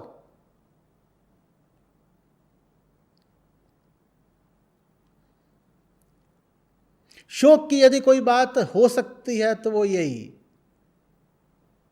कि शोक मनाना नहीं था, तुमने मना लिया, और शोक मना करके तुमने अपना अवसर गंवा दिया।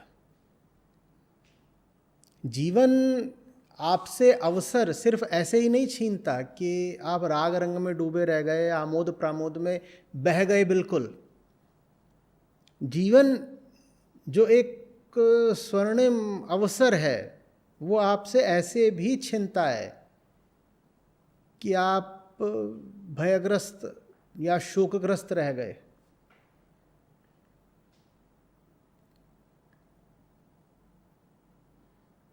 कोई बड़े राग रंग में डूबा हो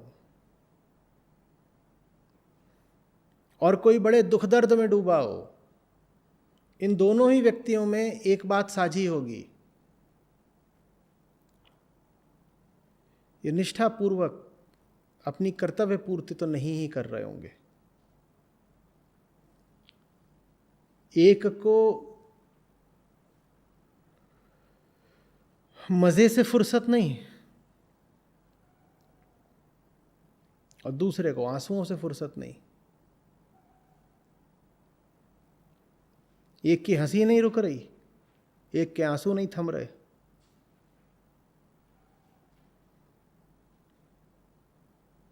सही कर्म दोनों में से करे तो कौन करे, कैसे करे?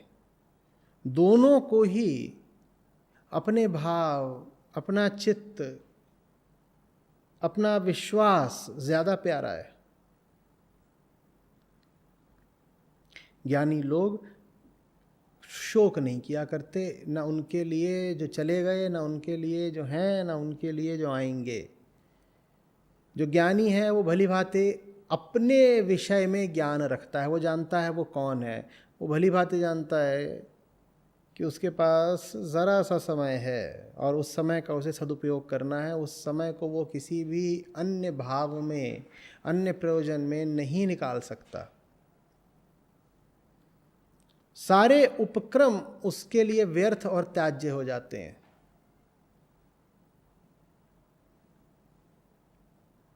उसे बस एक काम करना है, उसे कृष्ण की ओर बढ़ना है, उसे कृष्ण के पीछे पीछे कृष्ण की ओर बढ़ना है।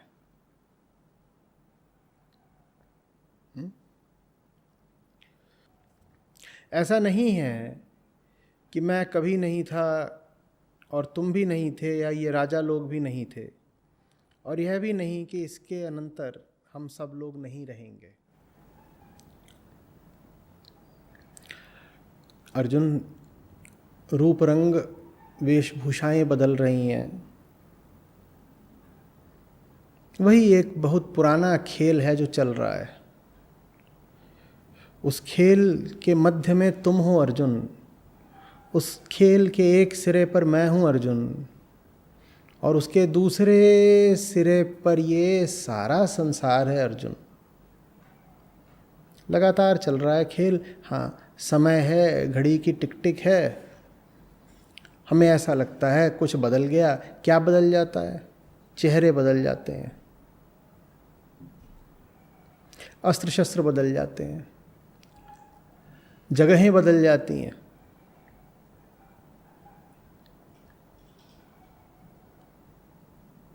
पर बात वही रहती है। जैसे एक नाटक लिखा गया हो,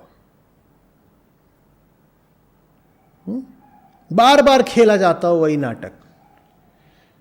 किरदार बदल जा रहे हैं, रंगमंच की साज सज्जा बदल जा रही है, संवाद बदल जा रहे हैं,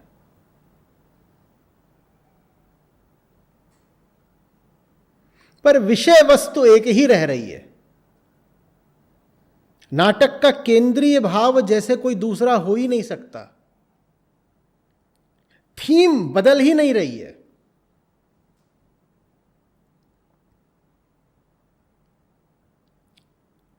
इन तीन के अलावा जैसे मंच पर कभी और कोई होता ही नहीं। अर्जुन, कृष्ण और संसार। तो ऐसा कब था कि समय रहा हो और अर्जुन न रहा हो? ऐसा कब था कि समय हो और कृष्ण न हो और ये संसार न हो? समय का अर्थ ही है कि ये तीन ही रहे हैं लगातार, और इन तीन के अतिरिक्त कोई नहीं, और इन तीन से कम कोई नहीं। ये तीन जब तक रहेंगे तब तक समय रहेगा, और जब तक समय रहेगा ये तीन रहेंगे। समय का अर्थ ही है इन तीनों का होना। जैसे समय बह ही इसीलिए रहा है कि अर्जुन जाएं और कृष्ण से एक हो जाएं। जैसे समय स्वयं प्रतीक्षा कर रहा है अर्जुन के शरणागत हो जाने की।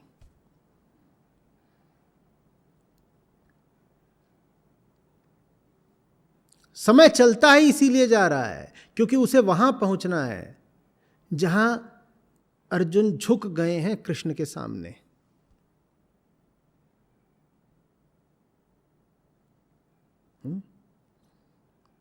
और जब वैसा होता है तब समय रुक जाता है, और फिर कोई और धारा, किसी और अर्जुन, किसी और कृष्ण की तलाश में आगे बढ़ जाती है। खेल चलता रहता है।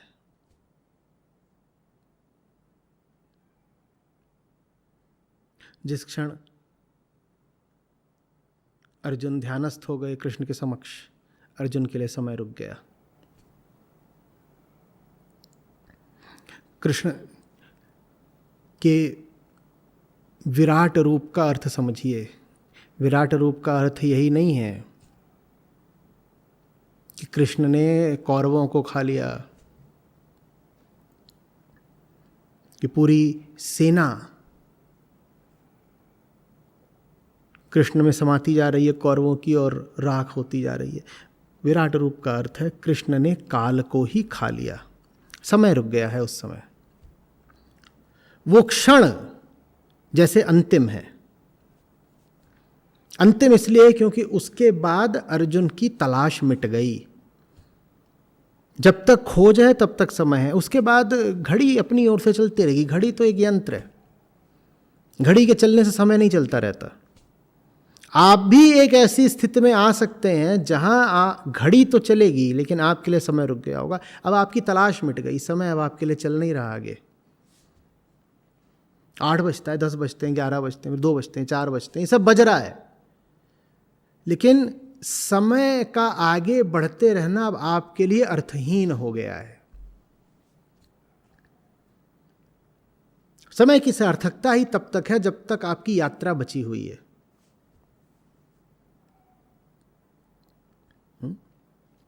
तो समय के विषय में कृष्ण कह रहे हैं अर्जुन से, समय का कोई पल ऐसा रहा नहीं है जब तुम न हो, मैं न हूं, या ये राजा लोग न हो। हम ही तीनों का नाम समय है। दो क्यों नहीं हो सकते समय में? क्योंकि सिर्फ अर्जुन होंगे और कृष्ण होंगे तो समय तत्काल समाप्त हो जाएगा। अर्जुन के पास कोई विकल्प ही नहीं होगा, अर्जुन को जाकर के कृष्ण से ही मिल जाना होगा। ये त्रिभुज चाहिए जहां अर्जुन के पास विकल्प हो सदा। कृष्ण की ओर भी जा सकते हैं और संसार की ओर भी जा सकते हैं। इसी त्रिभुज का नाम समय है। इसी त्रिभुज का नाम है मनुष्य का जीवन। जीवन माने समय। एक कोने में तुम खड़े हो, एक तरफ वो है, एक तरफ वो है, बोलो जाना कहाँ है? और कभी भी तुम सिर्फ एक तरफ को जा नहीं पाते, घूमते फिरते रहते हो, थोड़ा सा इधर बढ़े, थोड़ा सा उधर बढ़े। बड़ा लंबा चौड़ा त्रिभुज है, पूरा संसार उसमें समाया हुआ है। बहुत भटक सकते हो, बड़ी सुविधा है भटकने की, उम्र भर भटक लो। अर्जुन, कोई समय ऐसा नहीं रहा है जब ये नहीं थे, मैं नहीं था, तुम नहीं थे। तुम शोक किसके लिए कर रहे हो? तुम्हें लग रहा है बात नई नहीं है, तुम्हें लग रहा है कि तुम वही तो हो जो माँ कुंती के गर्भ से पैदा हुए हो। कहाँ तुम अर्जुन, अज्ञान में फंसे हुए हो।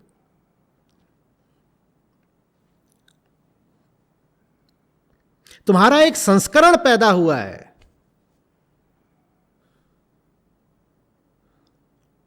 तुम तो बहुत पुराने हो, तुम अपने जन्म से पहले के हो, बहुत पहले के। तुम तब से हो जब से समय है, और मैं अर्जुन, मैं तब से हूं जब समय भी नहीं था।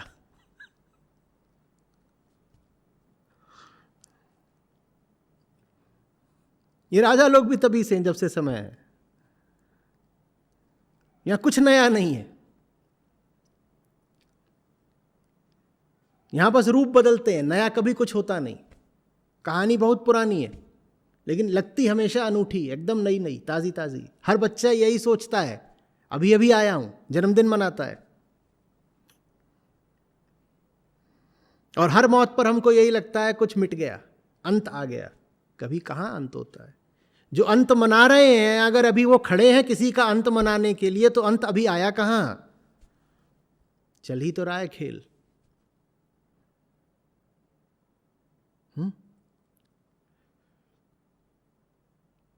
बाप को बेटा आग दे रहा है, बाप मर गया होता तो बेटा कहां से आता आग देने के लिए। बाप मरा कहां है, बाप ही तो अभी जिंदा है खुद को आग देने के लिए। और जो आग दे रहा है वो अपने भीतर उसको बैठाए हुए है जो उसको आग देगा। कोई कहां मर रहा है, कोई कहां जन्म ले रहा है। रूप बदल रहे हैं, भेष बदल रहे हैं। किस्सा पुराना है।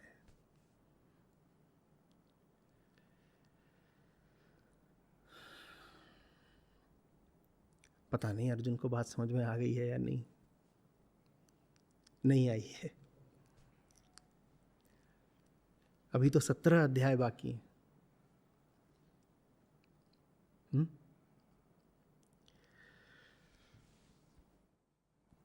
जिस प्रकार देहधारी जीव के लिए इस शरीर में बचपन, युवावस्था और बुढ़ापे की अवस्थाएं हैं, उसी प्रकार अन्य शरीर ग्रहण भी उसके लिए एक अवस्था है।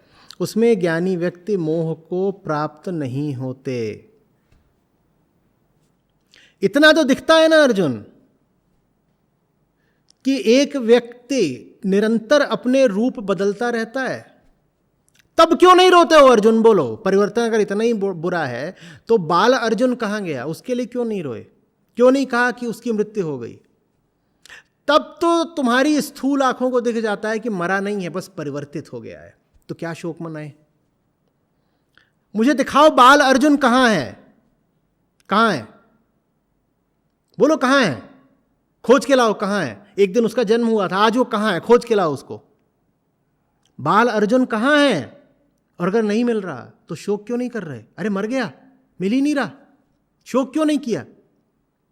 तब तो बड़ी चतुराई से कह दोगे नहीं मरा नहीं है, बस परिवर्तित हो गया है।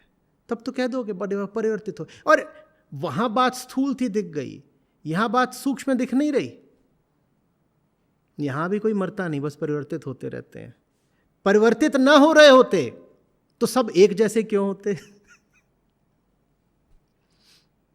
अच्छा, बाल अर्जुन ही युवा अर्जुन बना है, ये तुम कैसे निश्चित कर पाते हो? ऐसे कि बाल अर्जुन के बहुत सारे गुणधर्म तुमको युवा अर्जुन में भी दिखाई देते हैं, है ना? तो कह देते हो तो वही है, वही है, शोक क्या करना है, तो वही है ना? बोलो तो क्या, तो इसमें तो कोई दिक्कत की बात नहीं। और तुमको दिख नहीं रहा है कि जितने मर रहे हैं और जितने जीवित हैं उन सब में एक ही मूल गुण है, प्रकृति का मूल गुण, प्रकृति की मूल वृत्ति, वो एक ही तो है। तो कोई कहां मर रहा है?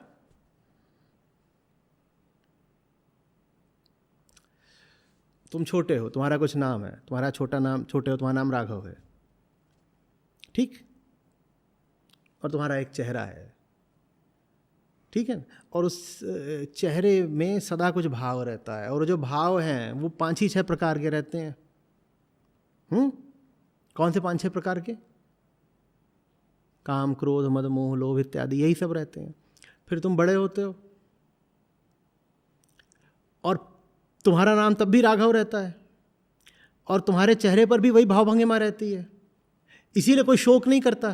कहते हैं वो जो बच्चा था वही तो बड़ा हो गया है, वही है, बच्चा मरा नहीं है, परिवर्तित हो गया है, तो कोई शोक नहीं करता। ठीक, अब तुम नहीं रहोगे, कोई और आ जाएगा। दोनों का असली नाम तो अभी भी एक ही है ना। तुम्हारा नाम भी था अहम, उसका नाम भी अहम है, नाम कहाँ बदला? जैसे छोटे राघव का नाम राघव था, बड़े राघव का भी क्या नाम था? राघव। वैसे ही तुम्हारा असली नाम क्या है? अहम। तुम मर जाओगे, कोई और होगा, उसका असली नाम क्या होगा? तो कोई कहाँ मरा, अहम तो अभी भी जिंदा है। तुम्हारे चेहरे पर जो भाव दिखाई देते थे, तुम मर जाओगे, दूसरे व्यक्ति के चेहरे पर भी तो वही भाव है। क्या भाव थे तुम्हारे चेहरे पर? भय, लोभ, मद, मात्सर्य, यही सब। वो जो दूसरा व्यक्ति है उसके चेहरे पर भी क्या है? वही सब कुछ है ना। तो तुम में और दूसरे में अंतर कहाँ है, मुझे ये बता दो। बस दिख नहीं रही है, और दिख इसलिए नहीं रही है क्योंकि तुम्हारी आंखें अपने जीवन काल को पैमाना बनाकर कुछ भी नापती हैं। बात समझ रहे हो? तुम चूंकि 80 साल जीते हो लगभग, तो तुम 80 साल के पैमाने पर बदलाव का आकलन करते हो। तो इसीलिए एक ही व्यक्ति में जब बदलाव होता है, वो पिछले दिन मर गया, अगले दिन जीवित हो गया, तो तुम्हें पकड़ में नहीं आता, क्योंकि 80 साल की अपेक्षा एक पल बहुत छोटा है। एक पल में जो बदलाव हो रहा है वो तुम्हारी इंद्रियों की पकड़ में आता नहीं है। मामला टेक्निकल है, नहीं समझे भाई? हर उपकरण का अपना एक कैलिब्रेशन होता है ना। तुम थर्मामीटर लेते हो, तुम्हारा तापमान आया 98.4 फ़ारेनहीट, ठीक, थोड़ा बढ़ गया, थोड़ा बढ़ गया, तुमने नापा, कितना आएगा? नहीं, अभी भी 98.4 आएगा। बताओ क्यों? बताओ क्यों? क्योंकि उस उपकरण की इतनी सेंसिटिविटी नहीं है कि 98.4002 को पकड़ पाए वो। तो तुमको क्या लगता है कि तापमान अभी उतना ही है, जबकि बदल गया है। इसी तरह से तुम्हारी आंखों को दिखाई नहीं देता कि पिछले 2 मिनट में ये मर के कुछ और बन गया, तो तुमको लगता है जिंदा है। जिंदा नहीं है, ये इतनी देर में न जाने कितनी बार मर गया, न जाने कोई और कितनी बार पैदा हो चुका। तापमान बढ़ा है, बस तुम्हारा थर्मामीटर उस बात को पकड़ नहीं पा रहा है। ये तुम्हारा जो उपकरण है ना, ये उपकरण, इसकी एक सीमित संवेदनशीलता है, लिमिटेड सेंसिटिविटी। तो ये पकड़ ही नहीं पाता कि मृत्यु हो गई। हां, जब कोई स्थूल घटना घटती है, जैसे कि एक 6 फुट की देह गिर गई, तो तुम कहते हो अरे मर गया, अरे मर गया, अरे मर गया, क्योंकि बड़ी स्थूल घटना है। वो ऐसी है कि जैसे तापमान 106 हो गया, अब तुम्हारा थर्मोमीटर पकड़ लेता है, कहता है हाँ अब तो बुखार है, पकड़ लिया।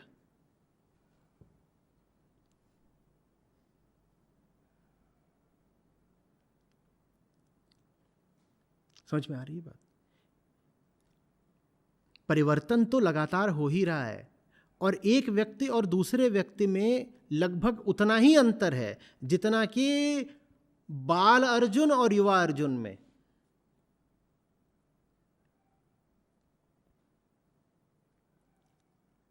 अच्छा, इतना बता दो, 4 वर्ष के अर्जुन में तीन तुमको इकाइयां दे रहा हूं, ठीक है? 4 वर्ष के अर्जुन, 40 वर्ष के अर्जुन और 40 वर्ष के कर्ण, इनमें से कौन है जो 2 बिल्कुल एक जैसे हैं?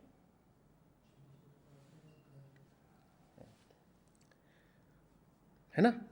तो 4 और 40 के अर्जुन में बहुत अंतर है, लेकिन वहां तो मानते ही नहीं कि 4 वाला मर गया। लेकिन 40 वर्ष के अर्जुन और 40 वर्ष के कर्ण में जब युद्ध होगा और दोनों में से एक मर जाएगा, तब तुम कहोगे देखो देखो एक की मौत हो गई।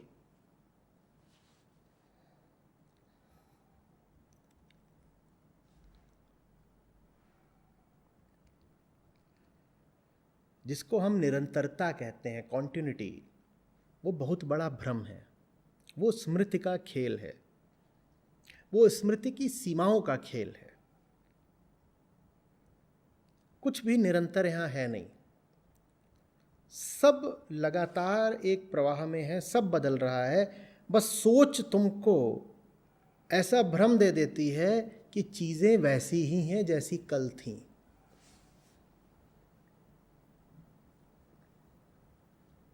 क्योंकि आपके नापने का पैमाना बहुत सूक्ष्म नहीं है, इसीलिए जो लगातार आंशिक बदलाव हो रहे हैं उनको आप या तो पकड़ नहीं पाते, या पकड़ भी लेते हो तो उनको नजरअंदाज कर देते हो। आप कहते हो ये बदलाव तो कोई बदलाव है ही नहीं। आप भूल ही जाते हो कि वही जो न्यूनतम बदलाव होते हैं, शून्य बराबर, वही जब अनंत बार जुड़ जाते हैं तो वो फिर एक निश्चित परिणाम दे देते हैं। जीवन इंटीग्रल कैलकुलस की तरह है। इंटीग्रेशन में क्या होता है? अनंत बार जोड़ा जाता है, और जिन इकाइयों को जोड़ा जाता है वो सब कितनी बड़ी होती हैं?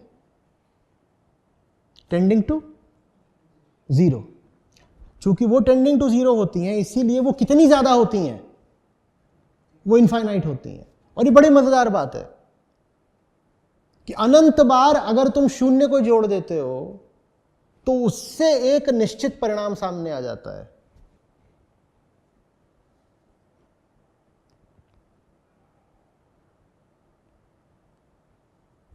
हाँ, उनमें से किसी एक टुकड़े को देखोगे तो कहोगे ये तो शून्य है, दूसरे को देखोगे तो भी कहोगे ये तो शून्य है, तीसरे को देखोगे तो भी कहोगे ये तो शून्य है। नहीं, शून्य नहीं हो, शून्य से जरा सा हट करो, टेंडिंग टू जीरो है, इक्वल टू जीरो नहीं है।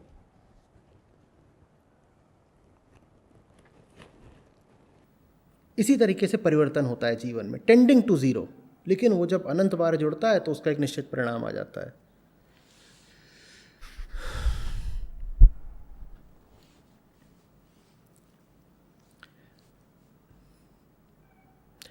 आप जितना अपने आप को 4 साल वाला समझते हैं उतने आप हैं नहीं। बस 2 बातें आप ध्यान में रख लें। आप यदि आज 40 वर्ष के हैं तो आप जितना अपने आप को मान रहे हैं कि आप वही जीव हैं जो एक दिन 4 वर्ष का था, तो आप वो जीव हैं नहीं। थोड़ा वैज्ञानिक दृष्टि से थोड़ा ध्यान से देखिएगा। आप यदि आज 40 के हैं तो वो जो 4 साल का था व्यक्ति, जो आप ही का नाम रखता है, आप वो व्यक्ति नहीं हैं। हाँ, आपको बस ऐसा लग रहा है। गौर से देखिए आप में उसमें आज कितना साझा है, कुछ नहीं। ठीक, ये पहली बात ध्यान में रखिए। दूसरी बात, 40 ही वर्ष का कोई दूसरा व्यक्ति हो, आप उससे अपने आप को जितना भिन्न समझते हैं उतने भिन्न आप हैं नहीं। आप आज 40 के हैं, अपने 4 वर्षीय सेल्फ से आप जितनी समानता या एकता सोचते हैं उतनी है नहीं। और दूसरी बात, आप यदि आज 40 के हैं, जो कोई दूसरा व्यक्ति है जो 40 का है या 50 का है, उससे आप अपने आप को जितना भिन्न समझते हैं उतने भिन्न आप हैं नहीं। अब इन दोनों बातों को एक साथ रख के देख लीजिए अर्थ क्या हुआ।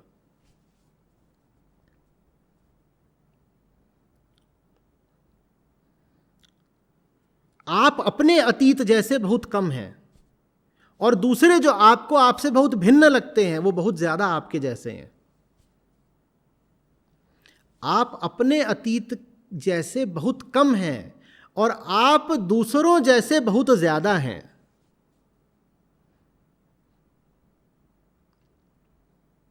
तो बताइए, आप यदि आज नहीं भी रहेंगे तो कोई अंतर पड़ेगा? 100 दूसरे हैं जो बिल्कुल आपके ही जैसे हैं। हाँ, बस व्यक्तित्व की परतों को उतारकर थोड़ी गहराई से देखने की जरूरत है। आप भी मिटने से डरते हैं, दूसरा भी मिटने से डरता है। आप भी मोह में हैं, दूसरा भी मोह में है। आपकी आंखें भी कुछ तलाश रही हैं, दूसरे की भी। आप भी बदहवास हैं, कहीं प्रेम मिल जाए। दूसरा भी इस तलाश में है, कहीं प्रेम मिल जाए। मुझे बताइए, आप किस आधार पर अपने आप को दूसरे से बहुत भिन्न मानते हैं? यही कृष्ण समझा रहे हैं अर्जुन को।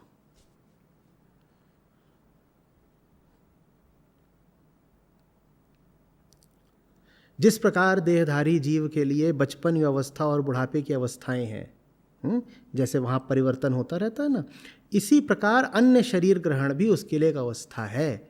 उसी प्रकार अहम वृत्ति सब शरीरों को ग्रहण किए हुए है।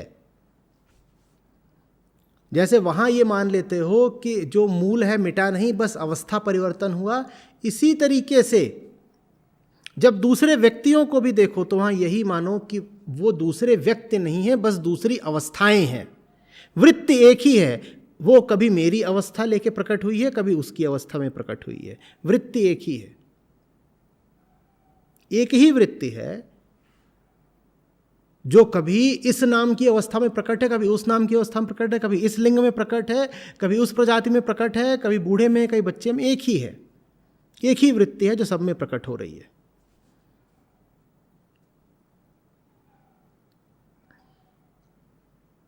समझ में आ रही है?